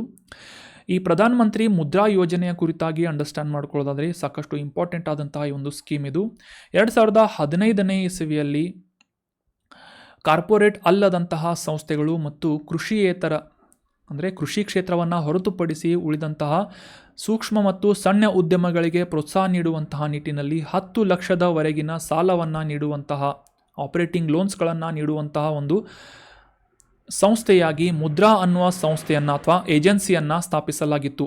ಈ ಮುದ್ರಾ ಇದರ ಫುಲ್ ಫಾರ್ಮ್ ಏನು ಅಂತ ಅಂಡರ್ಸ್ಟ್ಯಾಂಡ್ ಮಾಡ್ಕೊಳ್ಳೋದಾದರೆ Micro Units Development and Refinance Agency Limited ಅಂತ ಈ ಒಂದು ಸಂಸ್ಥೆಯನ್ನು ಸ್ಥಾಪನೆ ಮಾಡಲಾಗಿತ್ತು. ಮುಖ್ಯವಾಗಿ ಈ MSME ಸೆಕ್ಟರ್ಗಳಲ್ಲಿ ಎದುರಿಸ್ತಾ ಇರುವಂತಹ MSME micro small medium enterprises, ಕನ್ನಡದಲ್ಲಿ ಸೂಕ್ಷ್ಮ ಸಣ್ಣ ಮತ್ತು ಮಧ್ಯಮ ಕೈಗಾರಿಕೆಗಳಲ್ಲಿ ಎದುರಿಸ್ತಾ ಇರುವಂತಹ ಈ ಹಣಕಾಸಿನ ಸಮಸ್ಯೆಗಳನ್ನು ಬಗೆಹರಿಸುವಂತಹ ನಿಟ್ಟಿನಲ್ಲಿ 10 ಲಕ್ಷದವರೆಗಿನ ಸಾಲದ ರೂಪದಲ್ಲಿ ಹಣಕಾಸಿನ ನೆರವನ್ನು ನೀಡುವಂತಹ ಉದ್ದೇಶದಿಂದ ಈ ಮುದ್ರಾ ಅನ್ನುವ ಸಂಸ್ಥೆಯನ್ನು ಪ್ರಾರಂಭ ಮಾಡಲಾಗಿತ್ತು. Micro Units Development and Refinance Agency Limited ಅಂತ ಇದರ ಫುಲ್ ಫಾರ್ಮ್ ಆಗುತ್ತೆ. ಇದನ್ನು ಕೂಡ ನೋಟ್ ಮಾಡಿ ಇಟ್ಕೊಳ್ಳಿ. ಮುದ್ರಾ ಇದರ ಫುಲ್ ಫಾರ್ಮನ್ನು ಆಲ್ರೆಡಿ UPSCಯಲ್ಲಿ ಇದನ್ನು ಪ್ರಿಲಿಮ್ಸ್ನಲ್ಲಿ ಎಕ್ಸಾಮ್ನಲ್ಲಿ ಪ್ರಶ್ನೆಯನ್ನು ಕೇಳಲಾಗಿತ್ತು. ಮುದ್ರಾ ಇದರ ಫುಲ್ ಫಾರ್ಮನ್ನು. ಸೊ ಈ 10 ಲಕ್ಷ ರೂಪಾಯಿಗಳ ಲೋನನ್ನು 20 ಲಕ್ಷಕ್ಕೆ ಅಪ್ಗ್ರೇಡ್ ಮಾಡಲಾಗಿದೆ ಅಂತ 2024ರ ಬಜೆಟ್ನಿಂದ ನಾವು ಅಂಡರ್ಸ್ಟ್ಯಾಂಡ್ ಮಾಡ್ಕೋಬಹುದು. ಈ ಮುದ್ರಾ ಅನ್ನುವ ಏಜೆನ್ಸಿ ಮುಖಾಂತರ ಡೈರೆಕ್ಟಾಗಿ ಈ MSMEಗಳಿಗೆ ಸಾಲವನ್ನು ನೀಡದೆ ಹೋದರೂ ಕೂಡ ಈ ಏಜೆನ್ಸಿ ಮುಖಾಂತರ ಆ ಒಂದು ನಿರ್ದಿಷ್ಟ ಪ್ರದೇಶದಲ್ಲಿ ಸ್ಥಾಪಿತವಾಗಿರುವಂತಹ ಬ್ಯಾಂಕ್ಗಳಾಗಿರ್ಬೋದು, ನಾನ್ ಬ್ಯಾಂಕಿಂಗ್ ಫೈನಾನ್ಷಿಯಲ್ ಕಂಪನಿಗಳಾಗಿರ್ಬೋದು, ಅಥವಾ ಮೈಕ್ರೋ ಫೈನಾನ್ಸ್ ಇನ್ಸ್ಟಿಟ್ಯೂಷನ್ಸ್ಗಳಾಗಿರ್ಬೋದು, ಈ ರೀತಿಯಾದಂಥ ಹಣಕಾಸು ಸಂಸ್ಥೆಗಳ ಮೂಲಕ ಈ ಕಾರ್ಪೊರೇಟ್ ಅಲ್ಲದ ಮತ್ತು ಕೃಷಿಯೇತರ ಸಂಸ್ಥೆಗಳಿಗೆ ಅಥವಾ ಕಂಪನಿಗಳಿಗೆ ಅಥವಾ ಕೈಗಾರಿಕೆಗಳಿಗೆ 10 ಲಕ್ಷದ ಅಥವಾ 20 ಲಕ್ಷದವರೆಗಿನ ಸಾಲವನ್ನು ಈ ಮುದ್ರಾ ಸ್ಕೀಮ್ನ ಅಡಿಯಲ್ಲಿ ವಿತರಿಸಲಾಗುತ್ತೆ. ಡೈರೆಕ್ಟಾಗಿ ಈ ಮುದ್ರಾ ಸಂಸ್ಥೆಯಿಂದ ನೇರವಾಗಿ ಸಾಲಗಳನ್ನು ನೀಡಲಾಗುವುದಿಲ್ಲ. ಈ ಬ್ಯಾಂಕ್ ಅಥವಾ ಇತರ ಫೈನಾನ್ಷಿಯಲ್ ಇನ್ಸ್ಟಿಟ್ಯೂಷನ್ಸ್ಗಳ ಮೂಲಕ ಸಾಲಗಳನ್ನು ವಿತರಿಸಲಾಗುತ್ತೆ ಅಂತ ನಾವು ಅಂಡರ್ಸ್ಟ್ಯಾಂಡ್ ಮಾಡ್ಕೋಬಹುದು. ಈ ಮುದ್ರಾ ಸ್ಕೀಮ್ನ ಅಡಿಯಲ್ಲಿ 3 ಪ್ರಮುಖವಾದಂತಹ ಕ್ಯಾಟಗರಿಗಳನ್ನು ಕೂಡ ಗುರುತಿಸಲಾಗಿದ್ದು, ಆಯಾ MSMEಗಳ ಸಾಮರ್ಥ್ಯದ ಪ್ರಕಾರ, ಕ್ಯಾಟಗರಿಗಳ ಪ್ರಕಾರ ಈ ಲೋನ್ಸ್ಗಳನ್ನು ಡಿಸ್ಟ್ರಿಬ್ಯೂಟ್ ಮಾಡಲಾಗುತ್ತದೆ. ಶಿಶು ಅನ್ನುವ ಕ್ಯಾಟಗರಿಯಲ್ಲಿ 50,000ವರೆಗಿನ ಸಾಲಗಳನ್ನು ನೀಡಿದರೆ, ಕಿಶೋರ್ ಅನ್ನುವ ಈ ಕ್ಯಾಟಗರಿಯ ಅಡಿಯಲ್ಲಿ, ಇದು ಮುದ್ರಾ ಸ್ಕೀಮ್ನ ಅಡಿಯಲ್ಲಿ ಶಿಶು, ಕಿಶೋರ್ 50,000ದಿಂದ 5 ಲಕ್ಷದವರೆಗಿನ ಸಾಲವನ್ನು ಮತ್ತು 5 ಲಕ್ಷದಿಂದ 10 ಲಕ್ಷದವರೆಗೆ ಇತ್ತು. ಇದು ಈಗ 20 ಲಕ್ಷದವರೆಗಿನ ಸಾಲಗಳನ್ನು ತರುಣ್ ಅನ್ನುವ ಈ ಒಂದು ಕ್ಯಾಟಗರಿಯಲ್ಲಿ ಇನ್ಕ್ರೀಸ್ ಮಾಡಲಾಗಿದೆ ಅಂತ ನಾವು ಅಂಡರ್ಸ್ಟ್ಯಾಂಡ್ ಮಾಡ್ಕೋಬೇಕು. ಸೊ ಇನ್ನೊಂದು ಇಂಪಾರ್ಟೆಂಟ್ ಆದಂತಹ ವಿಷಯ ಏನು ಅಂತಂದರೆ, ಯಾವುದೇ ಒಂದು ಸಾಲವನ್ನು ಪಡಿಬೇಕು ಅಂತಂದರೆ ಬ್ಯಾಂಕ್ ಅಥವಾ ಇತರ ಫೈನಾನ್ಷಿಯಲ್ ಇನ್ಸ್ಟಿಟ್ಯೂಷನ್ಸ್ಗಳಲ್ಲಿ ನಾವು ಕೊಲ್ಯಾಟ್ರಲನ್ನು ಇಡಬೇಕಾಗುತ್ತೆ ಅಥವಾ ಮೇಲಾಧಾರವನ್ನು ಅಥವಾ ಅಡ ಇಡಬೇಕಾಗುತ್ತೆ ಏನಾದರೂ ವಸ್ತುಗಳನ್ನು. ಸೊ ಯಾವುದೇ ರೀತಿಯಾದಂತಹ ಮೇಲಾಧಾರವನ್ನು ಅಥವಾ ಕೊಲ್ಯಾಟ್ರಲ್ ಮುಕ್ತವಾದಂತಹ ಸಾಲಗಳನ್ನು ಈ ಮುದ್ರಾ ಸ್ಕೀಮ್ನ ಅಡಿಯಲ್ಲಿ ವಿತರಿಸಲಾಗುತ್ತೆ ಅನ್ನೋದು ಸಾಕಷ್ಟು ಇಂಪಾರ್ಟೆಂಟ್ ಆದಂತಹ ಮಾಹಿತಿಯಾಗುತ್ತೆ. So that was about detailed information of Mudra scheme. 2024-25 ಈ ಬಜೆಟ್ನಲ್ಲಿ PM ಮುದ್ರಾ ಸ್ಕೀಮ್ನ ಅಡಿಯಲ್ಲಿ ವಿತರಿಸಲಾಗ್ತಾ ಇದ್ದಂತಹ ಈ ಒಂದು ಬಜೆಟ್ ಅಥವಾ ಈ ಲೋನನ್ನು 20 ಲಕ್ಷದವರೆಗೆ ಹೆಚ್ಚಿಸಲಾಗಿದೆ ಅಂತ ನಾವು ಅಂಡರ್ಸ್ಟ್ಯಾಂಡ್ ಮಾಡ್ಕೋಬೇಕು. 2015ನೇ ಇಸವಿಯಲ್ಲಿ ಪ್ರಧಾನಮಂತ್ರಿ ಮುದ್ರಾ ಸ್ಕೀಮ್ ಯೋಜನೆ ಲಾಂಚ್ ಆಗಿತ್ತು.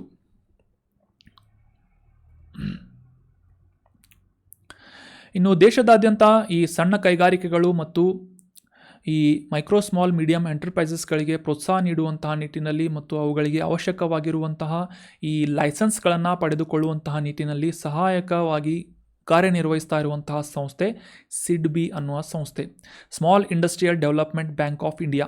ಈ ಒಂದು ಸಂಸ್ಥೆಯ ಮೂಲಕ ಸೂಕ್ಷ್ಮ, ಸಣ್ಣ ಮತ್ತು ಮಧ್ಯಮ ಅಥವಾ MSME ಅಂತ ನಾವು ಅಂಡರ್ಸ್ಟ್ಯಾಂಡ್ ಮಾಡ್ಕೊಂಡ್ವಿ.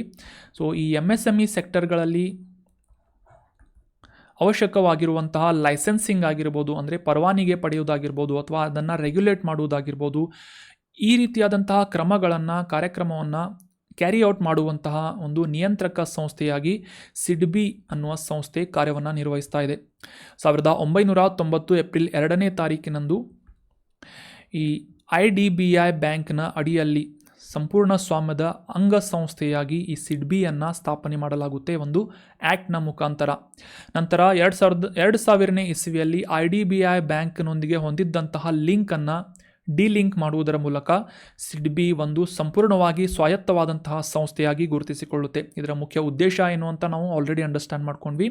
ಸದ್ಯಕ್ಕೆ ಹಣಕಾಸು ಸಚಿವಾಲಯದ ಅಡಿಯಲ್ಲಿ ಕಾರ್ಯನಿರ್ವಹಿಸ್ತಾ ಇರುವಂತಹ SIDBI ಇದರ ಕಚೇರಿಗಳನ್ನು ದೇಶದಾದ್ಯಂತ ಹೊಂದಿದ್ರೂ ಕೂಡ ಮುಖ್ಯ ಕಚೇರಿಯನ್ನು ಉತ್ತರ ಪ್ರದೇಶದ ಲಕ್ನೋದಲ್ಲಿ ಹೊಂದಿದೆ ಅಂತ ನಾವು ಅಂಡರ್ಸ್ಟ್ಯಾಂಡ್ ಮಾಡ್ಕೋಬೋದು.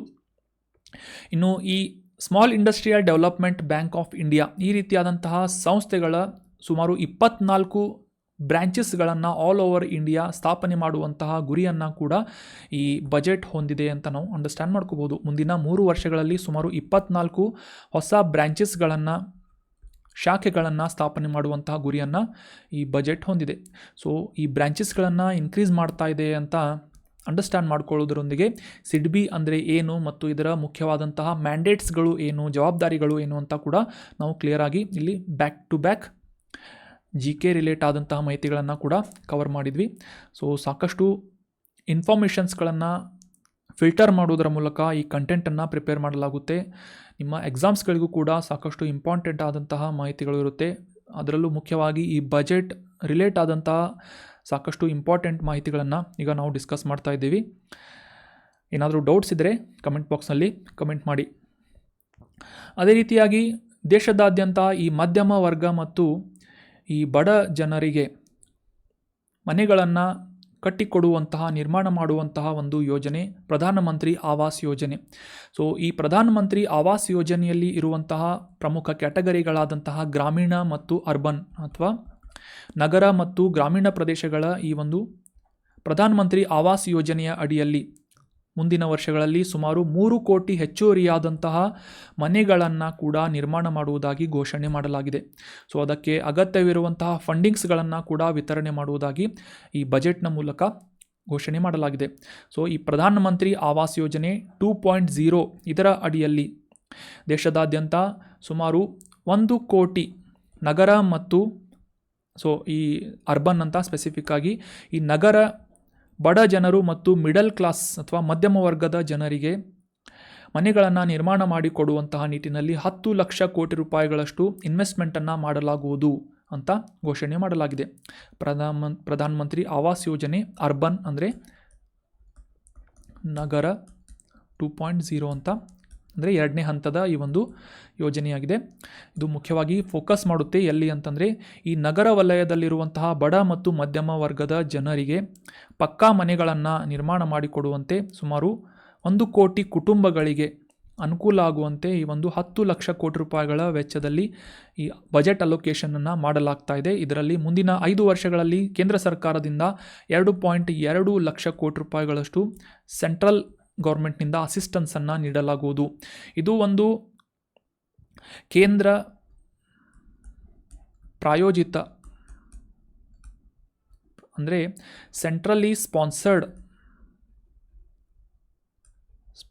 ಆದಂತಹ ಸ್ಕೀಮ್ ಆಗಿದೆ. ಸ್ಪಾನ್ಸರ್ಡ್ ಅಂತಂತಂದರೆ ಕೇಂದ್ರ ಪ್ರಾಯೋಜಿತ ಅಂತಂದರೆ ಕೇಂದ್ರ ಸರ್ಕಾರ ಮತ್ತು ರಾಜ್ಯ ಸರ್ಕಾರಗಳ ಮೂಲಕ ಫಂಡ್ಸ್ಗಳನ್ನು ಒದಗಿಸಲಾಗುವಂತಹ ಸ್ಕೀಮ್ಗಳನ್ನು ಯೋಜನೆಗಳನ್ನು ಕೇಂದ್ರ ಪ್ರಾಯೋಜಿತ ಯೋಜನೆ ಅಂತ ಗುರುತಿಸಲಾಗುತ್ತೆ. ಕೇಂದ್ರ ವಲಯದ ಯೋಜನೆ ಅಂತಂದರೆ ಕಂಪ್ಲೀಟಾಗಿ 100% ಫಂಡಿಂಗನ್ನು ಕೇಂದ್ರ ಸರ್ಕಾರದಿಂದ ವಿತರಿಸಿದರೆ ಅದನ್ನು ಸೆಂಟ್ರಲ್ ಸೆಕ್ಟರ್ ಸ್ಕೀಮ್ ಅಂತ ಗುರುತಿಸಲಾಗುತ್ತೆ. ಸೊ ಈ ಪ್ರಧಾನಮಂತ್ರಿ ಆವಾಸ್ ಯೋಜನೆ ಏನಿದೆ ಇದು ಒಂದು ಕೇಂದ್ರ ಪ್ರಾಯೋಜಿತವಾದಂತಹ ಸೆಂಟ್ರಲ್ ಸ್ಪಾನ್ಸರ್ಡ್ ಯೋಜನೆ ಆಗಿದೆ. ಸೊ ಹೀಗಾಗಿ ಕೇಂದ್ರ ಸರ್ಕಾರದಿಂದ ಮತ್ತು ಸ್ಟೇಟ್ ಗೌರ್ಮೆಂಟ್ಗಳಿಂದ ಈ ಫಂಡಿಂಗ್ಸನ್ನು ಒದಗಿಸಲಾಗುತ್ತೆ ಅಂತ ನಾವು ಇಲ್ಲಿ ಅಂಡರ್ಸ್ಟ್ಯಾಂಡ್ ಮಾಡ್ಕೋಬೋದು. ಮುಂದಿನ 5 ವರ್ಷಗಳಲ್ಲಿ ಕೇಂದ್ರ ಸರ್ಕಾರದಿಂದ ಸುಮಾರು 2.2 ಲಕ್ಷ ಕೋಟಿ ರೂಪಾಯಿಗಳಷ್ಟು ಹಣವನ್ನು ವಿತರಣೆ ಮಾಡಲಾಗುವುದು ಅಂತ ಈ ಒಂದು ಬಜೆಟ್ನಲ್ಲಿ ಮೆನ್ಷನ್ ಮಾಡಲಾಗಿದೆ. ಅದೇ ರೀತಿಯಾಗಿ ಈ ಬಡ ಮತ್ತು ಮಧ್ಯಮ ವರ್ಗದ ಜನರಿಗೆ ಅವರು ಪಡೆದುಕೊಳ್ಳುವಂತಹ ಈ ಮನೆ ನಿರ್ಮಾಣದ ಸಾಲದ ಮೇಲೆ ಇಂಟ್ರೆಸ್ಟ್ ಸಬ್ಸಿಡಿಯನ್ನು ಕೂಡ ಒದಗಿಸಲಾಗುವಂತೆ ಈ ಒಂದು ಪ್ರಧಾನಮಂತ್ರಿ ಆವಾಸ್ ಯೋಜನೆ ಅರ್ಬನ್ 2.0 ಅನ್ನು ಘೋಷಣೆ ಮಾಡಲಾಗಿದೆ. ಈ ಪ್ರಧಾನಮಂತ್ರಿ ಆವಾಸ್ ಯೋಜನೆ ಬಗ್ಗೆ ಅಂಡರ್ಸ್ಟ್ಯಾಂಡ್ ಮಾಡ್ಕೊಳ್ಳೋದಾದರೆ ಆಗಲೇ ಡಿಸ್ಕಸ್ ಮಾಡಿದ್ವಿ, ಇದು ಒಂದು ಕ್ರೆಡಿಟ್ ಲಿಂಕ್ಡ್ ಸಬ್ಸಿಡಿ ಯೋಜನೆಯಾಗಿದೆ. ಕ್ರೆಡಿಟ್ ಲಿಂಕ್ಡ್ ಅಂತಂದರೆ ಈ ಗ್ರಾಮೀಣ ಮತ್ತು ನಗರ ವಲಯದಲ್ಲಿ ಕೆಲಸ ಮಾಡ್ತಾ ಇರುವಂತಹ ಅಥವಾ ವಾಸಿಸಿರುವಂತಹ ಕಚ್ಚಾ ಮನೆಗಳನ್ನು ಹೊಂದಿರುವಂತಹ ಅಥವಾ ಮನೆಗಳನ್ನು ಹೊಂದದೇ ಇರುವಂತಹ ಜನರಿಗೆ ಪಕ್ಕಾ ಮನೆಗಳನ್ನು ಒದಗಿಸಿಕೊಡುವಂತಹ ಮನೆ ನಿರ್ಮಾಣ ಮಾಡುವಂತಹ ಒಂದು ಸಾಲಗಳನ್ನು ವಿತರಣೆ ಮಾಡಿದರೆ ಅದರ ಮೇಲೆ ಸಬ್ಸಿಡಿಗಳನ್ನು ಒದಗಿಸುವುದರ ಮೂಲಕ ಆ ಒಂದು ಬಡ್ಡಿ ದರವನ್ನು ಕಡಿಮೆ ಮಾಡುವಂತಹ ನಿಟ್ಟಿನಲ್ಲಿ ಪ್ರಧಾನಮಂತ್ರಿ ಆವಾಸ್ ಯೋಜನೆಯನ್ನು ಪ್ರಾರಂಭಿಸಲಾಗಿತ್ತು 2015ನೇ ಇಸವಿಯಲ್ಲಿ. ಸೊ ಇದರಲ್ಲಿ 2 ಕ್ಯಾಟಗರಿಗಳನ್ನು ನಾವು ಡಿವೈಡ್ ಮಾಡ್ಬೋದು. ಮೊದಲನೇದು ಗ್ರಾಮೀಣ ಮತ್ತು ಇನ್ನೊಂದು ನಗರ ಅಂತ, ಅರ್ಬನ್ ಆ್ಯಂಡ್ ಗ್ರಾಮೀಣ ಅಥವಾ ರೂರಲ್ ಅಂತ ನಾವು ಅಂಡರ್ಸ್ಟ್ಯಾಂಡ್ ಮಾಡ್ಕೋಬೋದು. ಸೊ ಈ ಪ್ರಧಾನಮಂತ್ರಿ ಆವಾಸ್ ಯೋಜನೆ ಅರ್ಬನ್ ಬಗ್ಗೆ ಅಂಡರ್ಸ್ಟ್ಯಾಂಡ್ ಮಾಡ್ಕೊಳ್ಳೋದಾದರೆ 25 ಜೂನ್ 2015ನೇ ಇಸವಿಯಲ್ಲಿ ಈ ಪ್ರಧಾನಮಂತ್ರಿ ಆವಾಸ್ ಯೋಜನೆ ನಗರ ಯೋಜನೆಯನ್ನು ಪ್ರಾರಂಭಿಸಲಾಗಿತ್ತು. ಇದರ ಮುಖ್ಯ ಗುರಿ ಏನು ಅಂತಂದರೆ 2022ನೇ ಇಸವಿಯಲ್ಲಿ ದೇಶದಾದ್ಯಂತ ಎಲ್ಲ ನಗರಗಳಲ್ಲೂ ಕೂಡ ಈ ಬಡ ಮತ್ತು ಮಧ್ಯಮ ವರ್ಗದವರು ಪಕ್ಕಾ ಮನೆಗಳನ್ನು ಹೊಂದುವಂತೆ ಅನುಕೂಲವನ್ನು ಒದಗಿಸುವಂತಹ ಕ್ರೆಡಿಟ್ ಲಿಂಕ್ಡ್ ಸಬ್ಸಿಡಿ ಯೋಜನೆಯಾಗಿ ಇದನ್ನು ಗುರುತಿಸಲಾಗ್ತಾ ಇದೆ. ಇದನ್ನು ಇಂಪ್ಲಿಮೆಂಟ್ ಮಾಡ್ತಾ ಇರುವಂಥ ಏಜೆನ್ಸಿ ಯಾವುದು ಅಂತಂದರೆ ಕೇಂದ್ರ housing and urban affairs, ministry of housing and urban affairs ಅಂತ ಕನ್ನಡದಲ್ಲಿ ಕೇಂದ್ರ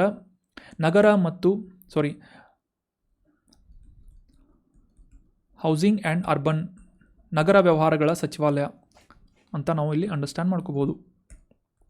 ವಸತಿ ಮತ್ತು ನಗರ ವ್ಯವಹಾರಗಳ ಸಚಿವಾಲಯ, ವಸತಿ ಮತ್ತು ನಗರ ವ್ಯವಹಾರಗಳ ಸಚಿವಾಲಯದ ಅಡಿಯಲ್ಲಿ ಈ 2015ನೇ ಇಸವಿಯಲ್ಲಿ ಪ್ರಧಾನಮಂತ್ರಿ ಆವಾಸ್ ಯೋಜನೆ ನಗರ ಯೋಜನೆಯನ್ನು ಪ್ರಾರಂಭ ಮಾಡಲಾಗಿತ್ತು. ಸೊ ಇದರ ಉದ್ದೇಶವನ್ನು ಕೂಡ ನಾವು ಕ್ಲಿಯರಾಗಿ ಅಂಡರ್ಸ್ಟ್ಯಾಂಡ್ ಮಾಡ್ಕೊಂಡ್ವಿ. ಸ್ಲಮ್ಗಳಲ್ಲಿ ಮತ್ತು ನಗರ ವಲಯಗಳಲ್ಲಿ ವಾಸಿಸ್ತಾ ಇರುವಂತಹ ಜನರಿಗೆ ಪಕ್ಕಾ ಮನೆಗಳನ್ನು ಒದಗಿಸುವಂತಹ 2022ರಲ್ಲಿ ಇದನ್ನು ಅಚೀವ್ ಮಾಡುವಂತಹ ನಿಟ್ಟಿನಲ್ಲಿ ಒಂದು ಯೋಜನೆಯನ್ನು ಪ್ರಾರಂಭಿಸಲಾಗಿತ್ತು. ನಂತರ ಇನ್ನು ಪ್ರಧಾನಮಂತ್ರಿ ಗ್ರಾಮೀಣ ಯೋಜನೆಯ ಬಗ್ಗೆ, ಗ್ರಾಮೀಣ ಆವಾಸ್ ಯೋಜನೆಯ ಬಗ್ಗೆ ಅಂಡರ್ಸ್ಟ್ಯಾಂಡ್ ಮಾಡ್ಕೊಳ್ಳೋದಾದರೆ, ಹಿಂದೆ ಅಸ್ತಿತ್ವದಲ್ಲಿದ್ದಂತಹ ಇಂದಿರಾ ಆವಾಸ್ ಯೋಜನೆಗೆ ರಿಪ್ಲೇಸ್ಮೆಂಟ್ ಮಾಡುವುದರ ಮೂಲಕ ಅಥವಾ ಮರುನಾಮಕರಣ ಮಾಡುವುದರ ಮೂಲಕ 2016 ಏಪ್ರಿಲ್ 1ನೇ ತಾರೀಕಿನಂದು ಪ್ರಧಾನಮಂತ್ರಿ ಆವಾಸ್ ಯೋಜನೆ ಗ್ರಾಮೀಣ ಯೋಜನೆಯನ್ನು ಪ್ರಾರಂಭಿಸಲಾಗುತ್ತದೆ.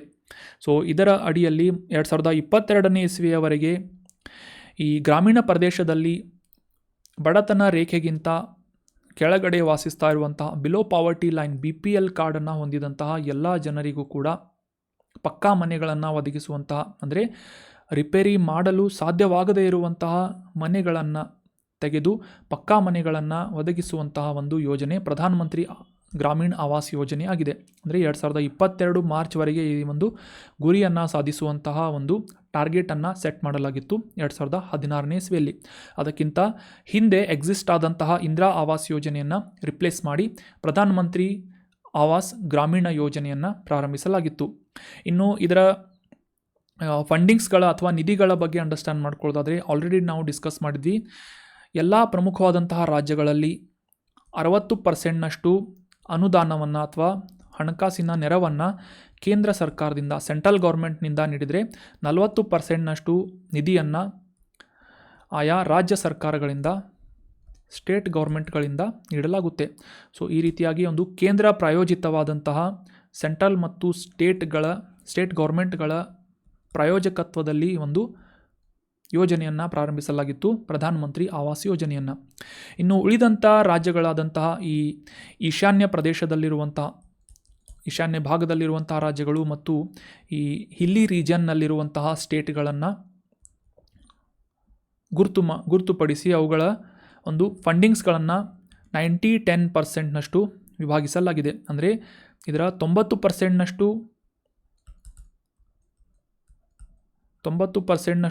ಫಂಡಿಂಗ್ಸ್ಗಳನ್ನು ಸೆಂಟ್ರಲ್ ಗೌರ್ಮೆಂಟ್ನಿಂದ ಅಥವಾ ಕೇಂದ್ರ ಸರ್ಕಾರದಿಂದ ನೀಡಿದರೆ, ಉಳಿದಂಥ 10% ಫಂಡಿಂಗ್ಸನ್ನು ಆಯಾ ರಾಜ್ಯ ಸರ್ಕಾರಗಳಿಂದ ನೀಡಲಾಗುತ್ತೆ ಅಂತ ನಾವು ಅಂಡರ್ಸ್ಟ್ಯಾಂಡ್ ಮಾಡ್ಕೋಬೇಕು. This is specifically for north eastern region and ಹಿಲ್ಲಿ region States. So that was about detailed information of ಪ್ರಧಾನಮಂತ್ರಿ ಆವಾಸ್ ಯೋಜನೆ. ಸೊ ಇದರ ಅಡಿಯಲ್ಲಿ ಮುಂದಿನ ವರ್ಷಗಳಲ್ಲಿ 3 ಕೋಟಿ ಹೆಚ್ಚುವರಿಯಾದಂತಹ ಮನೆಗಳನ್ನು ನಿರ್ಮಾಣ ಮಾಡುವಂತೆ ಈ ಬಜೆಟ್ನಲ್ಲಿ, ಕೇಂದ್ರ ಬಜೆಟ್ನಲ್ಲಿ ಘೋಷಣೆ ಮಾಡಲಾಗಿದೆ. ಅದೇ ರೀತಿಯಾಗಿ ಈ ಪ್ರಧಾನಮಂತ್ರಿ ಸ್ವನಿಧಿ ಅನ್ನುವ ಸ್ಕೀಮ್ನ ಅಡಿಯಲ್ಲಿ ಬೀದಿ ಬದಿ ವ್ಯಾಪಾರಿಗಳಿಗೆ ಸ್ಟ್ರೀಟ್ ಫುಡ್ ಹಬ್ಸ್ಗಳನ್ನು ದೇಶದಾದ್ಯಂತ ಸುಮಾರು ನಗರಗಳಲ್ಲಿ ಆಯ್ಕೆ ಮಾಡುವುದರ ಮೂಲಕ ಮುಂದಿನ 5 ವರ್ಷಗಳಲ್ಲಿ ಈ ಸ್ಟ್ರೀಟ್ ಫುಡ್ ಹಬ್, ಅಂದರೆ ಬೀದಿ ಬದಿ ಆಹಾರದ ಒಂದು ಹಬ್ಸ್ಗಳನ್ನು, ಕೇಂದ್ರಗಳನ್ನು ಸ್ಥಾಪನೆ ಮಾಡುವಂತಹ ಯೋಜನೆಯನ್ನು ಹಾಕಲಾಗಿದೆ PM ಸ್ವನಿಧಿ ಅನ್ನುವ ಸ್ಕೀಮ್ನ ಅಡಿಯಲ್ಲಿ. ಈ ಸ್ವನಿಧಿ ಸ್ಕೀಮ್ನ ಹಿಸ್ಟ್ರಿ ಬಗ್ಗೆ ಅಂಡರ್ಸ್ಟ್ಯಾಂಡ್ ಮಾಡ್ಕೊಳ್ಳೋದಾದರೆ, ಆಲ್ರೆಡಿ ನಾವು ಇದರ ಬಗ್ಗೆ ಅಂಡರ್ಸ್ಟ್ಯಾಂಡ್ ಮಾಡ್ಕೊಂಡಿದ್ವಿ ಲಾಸ್ಟ್ ಮಂತ್ನಲ್ಲಿ ಅನಿಸುತ್ತೆ. ಸೊ ಈ ಸ್ಕೀಮ್ ಬಗ್ಗೆ ಡೀಟೇಲ್ ಆಗಿ ತಿಳ್ಕೊಂಡಿದ್ವಿ. ಆದರೂ ಕೂಡ ಮತ್ತೊಮ್ಮೆ ರಿವೈಸ್ ಮಾಡ್ಕೊಳ್ಳೋಣ. 2020ನೇ ಇಸವಿಯಲ್ಲಿ COVID-19 ಸಂದರ್ಭದಲ್ಲಿ ಲಾಕ್ಡೌನ್ ಆದ ನಂತರ, ಅಂದರೆ ಲಾಕ್ಡೌನ್ ಓಪನ್ ಆದ ನಂತರ ಈ ಬೀದಿ ಬದಿ ವ್ಯಾಪಾರಿಗಳು ತಮ್ಮ ಜೀವನೋಪಾಯವನ್ನು, ಅಂದರೆ ತಮ್ಮ ವ್ಯವಹಾರಗಳನ್ನು ಮರುಸ್ಥಾಪನೆ ಮಾಡುವುದು, ಅಂದರೆ ಪುನರಾರಂಭ ಮಾಡುವಂತಹ ನಿಟ್ಟಿನಲ್ಲಿ ವರ್ಕಿಂಗ್ ಕ್ಯಾಪಿಟಲ್ ಲೋನನ್ನು ಪ್ರೊವೈಡ್ ಮಾಡುವಂತಹ ಒಂದು ಯೋಜನೆಯಾಗಿ ಜೂನ್ 1, 2020ನೇ ತಾರೀಕಿನಿಂದ ಈ PM ಸ್ವನಿಧಿ ಅನ್ನುವ ಯೋಜನೆಯಿಂದ ಅಡಿಯಲ್ಲಿ ಸ್ಥಾಪನೆ ಮಾಡಲಾಗಿತ್ತು. ಲಾಕ್ಡೌನ್ ಓಪನ್ ಆದ ನಂತರ ಕೈಲಿ ಹಣ ಇಲ್ಲದೆ ಇರುವಂತಹ ಬೀದಿ ಬದಿ ವ್ಯಾಪಾರಿಗಳು ತಮ್ಮ ವ್ಯಾಪಾರವನ್ನು ಪುನರಾರಂಭ ಮಾಡುವಂತಹ ನಿಟ್ಟಿನಲ್ಲಿ ಹಣಕಾಸಿನ ನೆರವನ್ನು ಅಥವಾ ಈ ವರ್ಕಿಂಗ್ ಕ್ಯಾಪಿಟಲ್ ಲೋನನ್ನು ಪ್ರೊವೈಡ್ ಮಾಡುವಂತಹ ನಿಟ್ಟಿನಲ್ಲಿ PM ಸ್ವನಿಧಿ ಅನ್ನುವ ಯೋಜನೆಯನ್ನು ಪ್ರಾರಂಭಿಸಲಾಗಿತ್ತು. ಇದರ ಮೂಲಕ ಸಾಕಷ್ಟು ದೊಡ್ಡ ಪ್ರಮಾಣದಲ್ಲಿ ಲಕ್ಷಾಂತರ ಬೀದಿ ಬದಿ ವ್ಯಾಪಾರಿಗಳು ಸಾಲವನ್ನು ಪಡೆದುಕೊಂಡು ತಮ್ಮ ವ್ಯವಹಾರಗಳನ್ನು COVID-19 ಲಾಕ್ಡೌನ್ ಓಪನ್ ಆದಮೇಲೆ ಪ್ರಾರಂಭ ಮಾಡ್ತಾರೆ. ಸೊ ಆತ್ಮನಿರ್ಭರ್ ಭಾರತ್ ಅಭಿಯಾನದ ಅಡಿಯಲ್ಲಿ ಈ ಆರ್ಥಿಕ ಚಟುವಟಿಕೆಗಳನ್ನು ಉತ್ತೇಜಿಸುವಂತಹ ನಿಟ್ಟಿನಲ್ಲೂ ಕೂಡ ಈ ಪ್ರಧಾನಮಂತ್ರಿ ಸ್ವನಿಧಿ ಅನ್ನುವ ಯೋಜನೆ ಸಾಕಷ್ಟು ಸಹಕಾರಿಯಾಗಿದೆ ಅಂತ ನಾವು ಅಂಡರ್ಸ್ಟ್ಯಾಂಡ್ ಮಾಡ್ಕೋಬೇಕು. 2020ರಲ್ಲಿ ಇದರ ಪ್ರಾರಂಭ ಲಾಂಚ್ ಮಾಡಲಾಗಿತ್ತು. ಇದರ ಫುಲ್ ಫಾರ್ಮನ್ನು ಅಂಡರ್ಸ್ಟ್ಯಾಂಡ್ ಮಾಡ್ಕೊಳ್ಳೋದಾದರೆ ಪ್ರಧಾನಮಂತ್ರಿ ಸ್ಟ್ರೀಟ್ ವೆಂಡರ್ಸ್ ಆತ್ಮನಿರ್ಭರ್ ನಿಧಿ ಅಂತ ಈ ವರ್ಕಿಂಗ್ ಕ್ಯಾಪಿಟಲ್ ಲೋನನ್ನು ಬೀದಿ ಬದಿ ವ್ಯಾಪಾರಿಗಳಿಗೆ ನೀಡಲಾಗ್ತಾ ಇತ್ತು ಪ್ರಧಾನಮಂತ್ರಿ ಸ್ವನಿಧಿ ಸ್ಕೀಮ್ನ ಅಡಿಯಲ್ಲಿ. ಇದೇ ಒಂದು ಸ್ಕೀಮ್ನ ಅಡಿಯಲ್ಲಿ 100 ವೀಕ್ಲಿ ಹಾತ್ಸ್ ಅಥವಾ ಈ ಸ್ಟ್ರೀಟ್ ಫುಡ್ ಹಬ್ಸ್ಗಳನ್ನು ಸ್ಥಾಪನೆ ಮಾಡುವಂತಹ ಆಯ್ಕೆಯಾದಂತಹ ನಗರಗಳಲ್ಲಿ ಸ್ಥಾಪನೆ ಮಾಡುವಂತಹ ನಿಟ್ಟಿನಲ್ಲಿ ಯೋಜನೆಗಳನ್ನು ಘೋಷಣೆ ಮಾಡಲಾಗಿದೆ 2024ರ ಬಜೆಟ್ನಲ್ಲಿ. ಇನ್ನು ದೇಶದಾದ್ಯಂತ ಸುಮಾರು 1 ಕೋಟಿ ಕುಟುಂಬಗಳು ಅಥವಾ ಮನೆಗಳ ಮೇಲೆ ಸೋಲಾರ್ ಪ್ಯಾನಲ್ಗಳನ್ನು, ಸೌರ ಫಲಕಗಳನ್ನು ಅಳವಡಿಸುವುದರ ಮೂಲಕ ವಾರ್ಷಿಕವಾಗಿ ಅಥವಾ ಮಾಸಿಕವಾಗಿ ಸುಮಾರು 300 ಯೂನಿಟ್ಗಳಷ್ಟು ವಿದ್ಯುತ್ತನ್ನು ಉತ್ಪಾದನೆ ಮಾಡಿಕೊಳ್ಳುವಂತಹ ನಿಟ್ಟಿನಲ್ಲಿ ಪ್ರಧಾನಮಂತ್ರಿ ಸೂರ್ಯಘರ್ ಯೋಜನೆಯನ್ನು ಕಳೆದ ವರ್ಷ ಪ್ರಧಾನಮಂತ್ರಿ ಅವರಿಂದ ಘೋಷಣೆ ಮಾಡಲಾಗಿತ್ತು. ಅದಕ್ಕೆ ಪ್ರೋತ್ಸಾಹ ನೀಡುವಂತಹ ನಿಟ್ಟಿನಲ್ಲಿ ದೇಶದಾದ್ಯಂತ ಸುಮಾರು 1 ಕೋಟಿ ಮನೆಗಳ ಮೇಲೆ ಈ ಸೋಲಾರ್ ಫಲಕಗಳನ್ನು ಅಥವಾ ಸೌರ ಫಲಕಗಳನ್ನು ಅಳವಡಿಕೆ ಮಾಡುವಂತಹ ನಿಟ್ಟಿನಲ್ಲಿ ಸಬ್ಸಿಡಿಯನ್ನು ಒದಗಿಸುವಂತಹ ಒಂದು ಯೋಜನೆ, ಪ್ರಧಾನಮಂತ್ರಿ ಸೂರ್ಯಘರ ಯೋಜನೆಗೆ ಪ್ರೋತ್ಸಾಹವನ್ನು ಕೂಡ ನೀಡಲಾಗುವುದು ಅಂತ ಬಜೆಟ್ನಲ್ಲಿ ಘೋಷಣೆ ಮಾಡಲಾಗಿದೆ. ಇಲ್ಲಿಯವರೆಗೂ ಕೂಡ ದೇಶದಾದ್ಯಂತ ಸುಮಾರು 1.28 ಕೋಟಿ ನೋಂದಾವಣಿಗಳು ಬಂದಿದ್ದು, ಅಂದರೆ ರಿಜಿಸ್ಟ್ರೇಷನ್ಸ್ಗಳು ಬಂದಿದ್ದು, 14 ಲಕ್ಷ ಅಪ್ಲಿಕೇಶನ್ಸ್ಗಳನ್ನು ಕೂಡ ಭಾರತದ ಪ್ರಜೆಗಳಿಂದ ಮಾಡಲಾಗಿದೆ. ಇದರ ಮುಖ್ಯ ಉದ್ದೇಶ ಏನು ಅಂತಂದರೆ ದೇಶದಾದ್ಯಂತ ಈ ಮನೆಗಳ ಮೇಲೆ ಸೌರ ಫಲಕಗಳನ್ನು ಅಳವಡಿಸುವುದರ ಮೂಲಕ ಮಾಸಿಕವಾಗಿ 300 ಯೂನಿಟ್ಗಳಷ್ಟು ವಿದ್ಯುತ್ತನ್ನು ಆತ್ಮನಿರ್ಭರತೆಯಿಂದ ಉತ್ಪಾದನೆ ಮಾಡುವುದರ ಮೂಲಕ ಮುಫ್ತ್ ಬಿಜಿಲಿ ಯೋಜನೆ ಅಂತ ಇದನ್ನು ಘೋಷಣೆ ಮಾಡಲಾಗಿತ್ತು. ಪ್ರಧಾನಮಂತ್ರಿ ಸೂರ್ಯಘರ್ ಮುಫ್ತ್ ಬಿಜಿಲಿ ಯೋಜನೆ 300 ಯೂನಿಟ್, ಇದು ಇಂಪಾರ್ಟೆಂಟ್ ಆಗುತ್ತೆ. ದೇಶದಾದ್ಯಂತ 1 ಕೋಟಿ ಮನೆಗಳ ಮೇಲೆ, ಹೌಸ್ ಹೋಲ್ಡ್ಸ್ಗಳ ಮೇಲೆ ಫ್ರೀ ಎಲೆಕ್ಟ್ರಿಸಿಟಿಯನ್ನು ಪ್ರೊವೈಡ್ ಮಾಡುವಂಥ ಉದ್ದೇಶವನ್ನು ಈ ಪ್ರಧಾನಮಂತ್ರಿ ಸೂರ್ಯಘರ್ ಮುಫ್ತ್ ಬಿಜಿಲಿ ಯೋಜನೆ ಹೊಂದಿದೆ. ಸೊ ಈ ಒಂದು ಸ್ಕೀಮನ್ನು ಪ್ರೋತ್ಸಾಹಿಸುವಂತಹ ನಿಟ್ಟಿನಲ್ಲೂ ಕೂಡ ಸಾಕಷ್ಟು ಕ್ರಮಗಳನ್ನು, ಫೈನಾನ್ಷಿಯಲ್ ಅಸಿಸ್ಟೆನ್ಸನ್ನು ನೀಡಲಾಗುವುದು ಅಂತ 2024ರ ಬಜೆಟ್ನಲ್ಲಿ ಘೋಷಣೆ ಮಾಡಲಾಗಿದೆ. ಅದೇ ರೀತಿಯಾಗಿ ಈ ಏಂಜಲ್ ಟ್ಯಾಕ್ಸನ್ನು ಕೂಡ ಕಂಪ್ಲೀಟಾಗಿ ಅಬಾಲಿಷ್ ಮಾಡುವಂತಹ ನಿರ್ಧಾರವನ್ನು ಕೇಂದ್ರ ಹಣಕಾಸು ಸಚಿವರಿಂದ ಬಜೆಟ್ನಲ್ಲಿ ಘೋಷಣೆ ಮಾಡಲಾಗಿದೆ. ಏಂಜಲ್ ಟ್ಯಾಕ್ಸ್ ಅಂತಂತಂದರೆ ಈಗ ಹೊಸ ಉದ್ಯಮ ಅಥವಾ ಸ್ಟಾರ್ಟಪ್ ಅಂತ ನಾವು ಕರಿತೇವೆ. ಸ್ಟಾರ್ಟಪ್ ಕಂಪನಿಗಳ ಶೇರ್ಗಳು ಶೇರ್ ಮಾರ್ಕೆಟ್ನಲ್ಲಿ ಲಿಸ್ಟಿಂಗ್ ಆದಂತಹ ಸಂದರ್ಭದಲ್ಲಿ ಅವುಗಳ ಮೌಲ್ಯ ಸುಮಾರು 100 ರೂಪಾಯಿ ಇದೆ ಅಂತ ಎಕ್ಸಾಂಪಲನ್ನು ಅಂಡರ್ಸ್ಟ್ಯಾಂಡ್ ಮಾಡ್ಕೊಳ್ಳೋಣ. ಸಪೋಸ್ ಇಲ್ಲಿ ಫಂಡಿಂಗ್ಸನ್ನು ಕಲೆಕ್ಟ್ ಮಾಡೋದಕ್ಕೆ ಈ ಕಂಪನಿಗೆ ಸಾಧ್ಯ ಆಗದೇ ಹೋದಂತಹ ಸಂದರ್ಭದಲ್ಲಿ ಏಂಜಲ್ ಇನ್ವೆಸ್ಟರ್ಸ್ಗಳಿಂದ ಇದೇ ಒಂದು 100 ರೂಪಾಯಿಗಳ ಶೇರನ್ನು ಹೆಚ್ಚಿನ ಪ್ರಮಾಣದಲ್ಲಿ, ಫಾರ್ ಎಕ್ಸಾಂಪಲ್ 20,000 ಪ್ರತಿ ಶೇರ್ ಅಥವಾ 2 ಲಕ್ಷ ರೂಪಾಯಿ ಪ್ರತಿ ಶೇರಿಗೆ ಖರೀದಿ ಮಾಡಿ ಆ ನಿರ್ದಿಷ್ಟವಾದಂತಹ ಸ್ಟಾರ್ಟಪ್ ಮೇಲೆ ಇನ್ವೆಸ್ಟ್ಮೆಂಟ್ ಮಾಡಿದರೆ ಅಂತಹ ಕಂಪನಿಗಳನ್ನು ಅಥವಾ ಅಂತಹ ಇನ್ವೆಸ್ಟರ್ಸ್ಗಳನ್ನು, ಬಂಡವಾಳ ಹೂಡಿಕೆದಾರರನ್ನು ಏಂಜಲ್ ಇನ್ವೆಸ್ಟರ್ಸ್ಗಳು ಅಂತ ಕರೀತಾರೆ. ಸೊ ಈ ರೀತಿಯಾಗಿ ಇದರ ಒಂದು ಸಾಮಾನ್ಯ ವ್ಯಾಲ್ಯೂ, ಮಾರ್ಕೆಟ್ ವ್ಯಾಲ್ಯೂ 100 ರೂಪೀಸ್ ಇದೆ. 100 ರೂಪೀಸ್ಗಿಂತ ಜಾಸ್ತಿ ಆದಂತಹ ಹಣದ ಮೇಲೆ ಕೂಡ ಟ್ಯಾಕ್ಸನ್ನು ವಿಧಿಸಲಾಗ್ತಾ ಇತ್ತು. ಆ ಒಂದು ತೆರಿಗೆಯನ್ನು ಏಂಜಲ್ ಟ್ಯಾಕ್ಸ್ ಅಂತ ಗುರುತಿಸಲಾಗ್ತಾ ಇತ್ತು. ಇದು ಸುಮಾರು 30%ನಷ್ಟು ಟ್ಯಾಕ್ಸನ್ನು ಈ ಹೆಚ್ಚುವರಿಯಾದಂತಹ ಶೇರ್ ವ್ಯಾಲ್ಯೂನ ಮೇಲೆ ವಿಧಿಸಲಾಗ್ತಾ ಇತ್ತು ಏಂಜಲ್ ಇನ್ವೆಸ್ಟರ್ನ ಮೇಲೆ. ಸೊ ಈ ರೀತಿಯಾದಂತಹ ಟ್ಯಾಕ್ಸನ್ನು ಸಂಪೂರ್ಣವಾಗಿ ಅಬಾಲಿಷ್ ಮಾಡಲಾಗಿದೆ, ಅದನ್ನು ಕಂಪ್ಲೀಟಾಗಿ ಸ್ಟಾಪ್ ಮಾಡಲಾಗಿದೆ ಅಂತ ಈ ಒಂದು ಬಜೆಟ್ನಲ್ಲಿ ಘೋಷಣೆ ಮಾಡಲಾಗಿದೆ. Completely the angel tax has been ಅಬಾಲಿಷ್ಡ್ by finance ministry ಅಂತ ನಾವು ಅಂಡರ್ಸ್ಟ್ಯಾಂಡ್ ಮಾಡ್ಕೋಬಹುದು. ಇನ್ನು ದೇಶದಾದ್ಯಂತ ಈ ಮೈನಿಂಗ್ಸ್ಗಳು ಅಥವಾ ಮುಖ್ಯವಾಗಿ ಈ ಡೈಮಂಡ್ಸ್ ಅಥವಾ ಈ ಬೆಲೆ ಬಾಳುವಂತಹ ಆಭರಣಗಳು ಅಥವಾ ಬೆಲೆ ಬಾಳುವಂತಹ ಹರಳುಗಳ ಮೈನಿಂಗ್ಸ್ನ ಮೇಲೆ ಕೂಡ ಈ ಒಂದು ಸೇಫ್ ಹಾರ್ಬರ್ ರೇಟ್ಸ್ಗಳನ್ನು ವಿಧಿಸಲಾಗ್ತಾ ಇದೆ.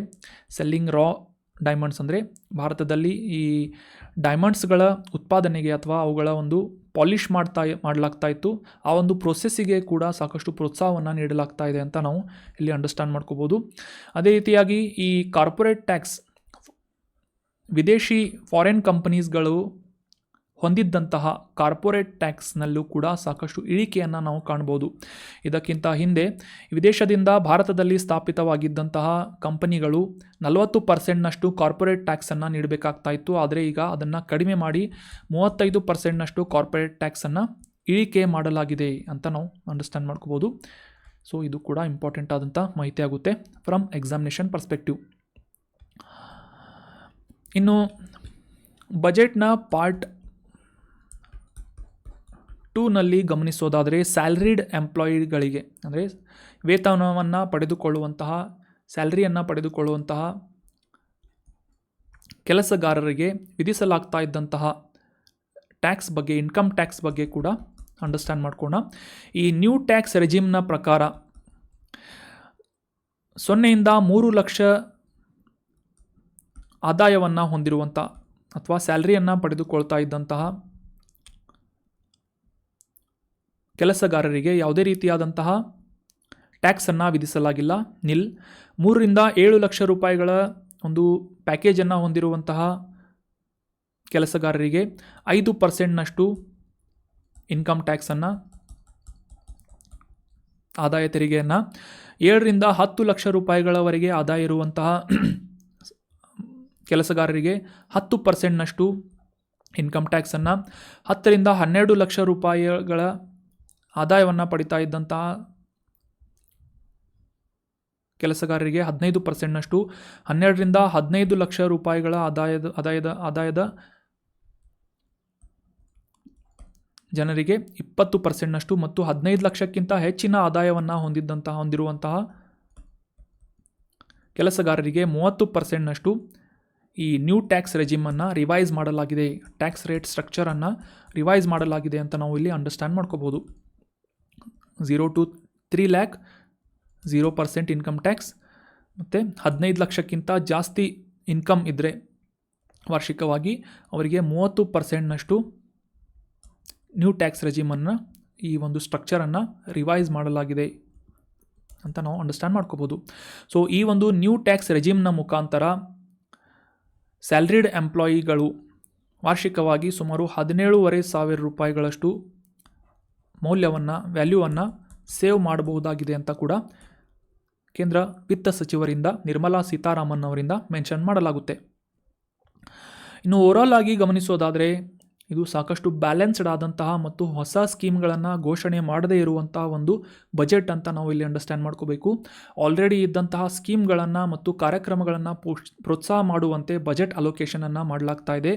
ಸುಮಾರು 4.9% ಆಫ್ GDPಯ ಫಿಸ್ಕಲ್ ಡೆಫಿಸಿಟನ್ನು, ವಿತ್ತೀಯ ಕೊರತೆಯನ್ನು ಹೊಂದಿದ್ರೂ ಸಹ ಇನ್ಫ್ಲೇಷನ್ ರೇಟನ್ನು ಸಾಕಷ್ಟು ಪ್ರಮಾಣದಲ್ಲಿ ಬ್ಯಾಲೆನ್ಸ್ ಮೇಂಟೈನ್ ಮಾಡಲಾಗ್ತಾ ಇದೆ. 4% ಪ್ಲಸ್ ಆರ್ ಮೈನಸ್ನಲ್ಲಿ ಇನ್ಫ್ಲೇಷನ್ ರೇಟನ್ನು ಗುರುತಿಸಲಾಗಿದ್ದು, ಅದರಲ್ಲೂ ಕೂಡ ಮುಖ್ಯವಾಗಿ ಈ ಕೋರ್ ಇನ್ಫ್ಲೇಷನ್ ರೇಟ್ ಅಥವಾ ಈ ಕೋರ್ ಹಣದುಬ್ಬರ ಏನಿದೆ, ಪ್ರಮುಖ ಹಣದುಬ್ಬರ ಇದರಲ್ಲಿ ಏನು ಇನ್ಕ್ಲೂಡ್ ಮಾಡುತ್ತೆ ಅಂತ ನಾವು ಡೀಟೇಲ್ ಆಗಿ ಮೊನ್ನೆ ಡಿಸ್ಕಸ್ ಮಾಡಿದ್ವಿ.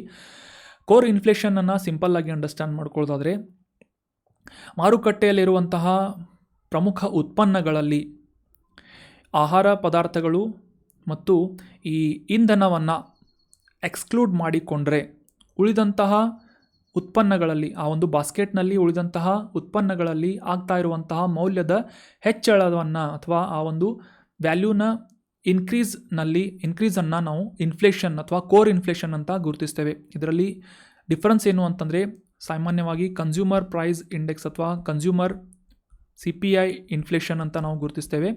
ಸೊ ಈ ಒಂದು ಬಾಸ್ಕೆಟ್ನಲ್ಲಿ ಇರುವಂತಹ ಉತ್ಪನ್ನಗಳಲ್ಲಿ ಫುಡ್ ಆ್ಯಂಡ್ ಫ್ಯೂಯಲನ್ನು ಎಕ್ಸ್ಕ್ಲೂಡ್ ಮಾಡಿದರೆ ಉಳಿದಂತಹ ಉತ್ಪನ್ನಗಳಲ್ಲಿ ಆಗುವಂತಹ ಹೆಚ್ಚಳವನ್ನು ಕೋರ್ ಇನ್ಫ್ಲೇಷನ್ ಅಂತ ಗುರುತಿಸಲಾಗುತ್ತೆ. ಈ ಒಂದು ಕೋರ್ ಇನ್ಫ್ಲೇಷನ್ 3.1%ನಷ್ಟು ಮೇಂಟೈನ್ ಮಾಡಲಾಗ್ತಾ ಇದೆ. ಮುಂದಿನ ವರ್ಷಗಳಲ್ಲಿ ಈ ಇನ್ಫ್ಲೇಷನನ್ನು ಕೂಡ ಕಡಿಮೆ ಮಾಡುವಂತಹ ನಿಟ್ಟಿನಲ್ಲಿ ಸರ್ಕಾರ ಕ್ರಮಗಳನ್ನು ಕೈಗೊಳ್ಳಲಿದೆ ಅಂತ ನಿರ್ಮಲಾ ಸೀತಾರಾಮನ್ ಅವರಿಂದ ಈ ಒಂದು ಸಂದರ್ಭದಲ್ಲಿ ಮೆನ್ಷನ್ ಮಾಡಲಾಗುತ್ತೆ. India's economic growth continues to be shining exception will remain so in the year ahead ಅಂತ ಮೆನ್ಷನ್ ಮಾಡಲಾಗಿದೆ. ಇನ್ಫ್ಲೇಷನ್ ರೇಟನ್ನು ಕೂಡ 4% ಮೇಂಟೈನ್ ಮಾಡಲಾಗಿದೆ.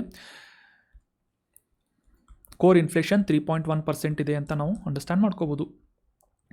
ಅದೇ ರೀತಿಯಾಗಿ ಪ್ರಧಾನಮಂತ್ರಿ ಅವರಿಂದ ಲಾಸ್ಟ್ ಇಯರ್ ಘೋಷಣೆ ಮಾಡಲಾದಂತಹ ಪ್ರಧಾನಮಂತ್ರಿ ವಿಶ್ವಕರ್ಮ ಯೋಜನೆ ಆಗಿರ್ಬೋದು, ಪ್ರಧಾನಮಂತ್ರಿ ಸ್ವನಿಧಿ ಯೋಜನೆ ಆಗಿರ್ಬೋದು, ಮತ್ತು ಈ ನ್ಯಾಷನಲ್ ಲೈವ್ಲಿಹುಡ್ ಮಿಷನ್ ಅಂದರೆ ಕೇಂದ್ರ ಸರ್ಕಾರದಿಂದ ಗ್ರಾಮೀಣ ಮತ್ತು ಈ ನಗರ ಪ್ರದೇಶಗಳಲ್ಲಿ ವಾಸಿಸುತ್ತಿರುವಂತಹ ಜನರ ಜೀವನ ಮಟ್ಟ ಮತ್ತು ಜೀವನೋಪಾಯವನ್ನು ಒದಗಿಸುವಂತಹ ಒಂದು mission, national livelihood mission. Vishwakarma ಯೋಜನೆ ಬಗ್ಗೆ ಕೂಡ ನಾವು ಮೊನ್ನೆ ಡಿಸ್ಕಸ್ ಮಾಡಿದ್ವಿ. ಮುಖ್ಯವಾಗಿ ಈ ಕರಕುಶಲಕರ್ಮಿಗಳು, ಕಾರ್ಮಿಕರ ವರ್ಗದ ಅವರಿಗೆ ಈ ಹಣಕಾಸಿನ ನೆರವನ್ನು, ಆರ್ಥಿಕ ನೆರವನ್ನು ನೀಡುವಂತಹ ಒಂದು ಯೋಜನೆ ಅಂತ ಡಿಸ್ಕಸ್ ಮಾಡಿದ್ವಿ. ಪ್ರಧಾನಮಂತ್ರಿ ಸ್ವನಿಧಿ ಯೋಜನೆ ಬಗ್ಗೆ ಕೂಡ ಈಗ ತಾನೇ ಡಿಸ್ಕಸ್ ಮಾಡಿದ್ವಿ. ಮತ್ತು ಈ ದೇಶದಾದ್ಯಂತ ಇರುವಂತಹ ಈ ವಲ್ನರೇಬಲ್ ಕ್ಯಾಟಗರಿ, ಅದರಲ್ಲೂ ಕೂಡ ಮುಖ್ಯವಾಗಿ SC ST ಮತ್ತು ಮಹಿಳಾ ವರ್ಗದ ಜನರಿಗೆ ಜೀವನೋಪಾಯಕ್ಕಾಗಿ ಸಾಲಗಳನ್ನು ವಿತರಿಸುವಂತಹ ನಿಟ್ಟಿನಲ್ಲಿ ಸ್ಟ್ಯಾಂಡ್ ಅಪ್ ಇಂಡಿಯಾ ಪ್ರೋಗ್ರಾಮ್ನ ಅಡಿಯಲ್ಲಿ ಕ್ರೆಡಿಟನ್ನು ಒದಗಿಸಲಾಗ್ತಾ ಇದೆ, ಸ್ಟ್ಯಾಂಡ್ ಅಪ್ ಇಂಡಿಯಾ ಯೋಜನೆ. ಸೊ ಈ ಎಲ್ಲ ಯೋಜನೆಗಳನ್ನು ಕೂಡ ಪ್ರೋತ್ಸಾಹಿಸುವಂತಹ ನಿಟ್ಟಿನಲ್ಲಿ ದೇಶದಾದ್ಯಂತ ಇರುವಂತಹ ಈ ಎಲ್ಲ ಶ್ರಮಿಕ ವರ್ಗದವರು, ಕ್ರಾಫ್ಟ್ಸ್ಮೆನ್ ಆಗಿರ್ಬೋದು ಅಥವಾ ಕರಕುಶಲಕರ್ಮಿಗಳಾಗಿರ್ಬೋದು, ಈ ಸ್ವಸಹಾಯ ಸಂಘಗಳಾಗಿರ್ಬೋದು, ಶೆಡ್ಯೂಲ್ಡ್ ಕಾಸ್ಟ್, ಶೆಡ್ಯೂಲ್ಡ್ ಟ್ರೈಬ್ ಆಗಿರ್ಬೋದು, ವಿಮೆನ್ ಎಂಟರ್ಪ್ರನರ್ ಅಂದರೆ ಈ ಮಹಿಳಾ ಉದ್ಯಮಿಗಳಾಗಿರ್ಬೋದು, ಮತ್ತು ಬೀದಿ ಬದಿ ವ್ಯಾಪಾರಿಗಳಾಗಿರ್ಬೋದು, ಇವರನ್ನು ಪ್ರೋತ್ಸಾಹಿಸುವುದರ ಮೂಲಕ ದೇಶದಾದ್ಯಂತ ಆರ್ಥಿಕ ಚಟುವಟಿಕೆಗಳನ್ನು ಉತ್ತೇಜಿಸುವಂತಹ ನಿಟ್ಟಿನಲ್ಲಿ ಸಾಕಷ್ಟು ಕ್ರಮಗಳನ್ನು ಈ ಬಜೆಟ್ನಲ್ಲಿ ಘೋಷಣೆ ಮಾಡಲಾಗಿದೆ. ಸಾಕಷ್ಟು ಅನುದಾನವನ್ನು ನೀಡಲಾಗ್ತಾ ಇದೆ, ಬಜೆಟ್ ಅಲೋಕೇಶನ್ ಮಾಡಲಾಗಿದೆ ಅಂತ ನಾವು ಡೀಟೇಲ್ ಆಗಿ ಅಂಡರ್ಸ್ಟ್ಯಾಂಡ್ ಮಾಡ್ಕೊಂಡ್ವಿ. So that was all about today's discussion. 2024-25 ಬಜೆಟ್ಗೆ ರಿಲೇಟ್ ಆದಂತಹ ಪ್ರಮುಖವಾದಂತಹ ಕೆಲವೊಂದಿಷ್ಟು ಇಂಪಾರ್ಟೆಂಟ್ ಪ್ರಶ್ನೆಗಳನ್ನು ಕೂಡ ರಿವೈಸ್ ಮಾಡೋಣ ನೆಕ್ಸ್ಟ್ ಸೆಷನ್ನಲ್ಲಿ.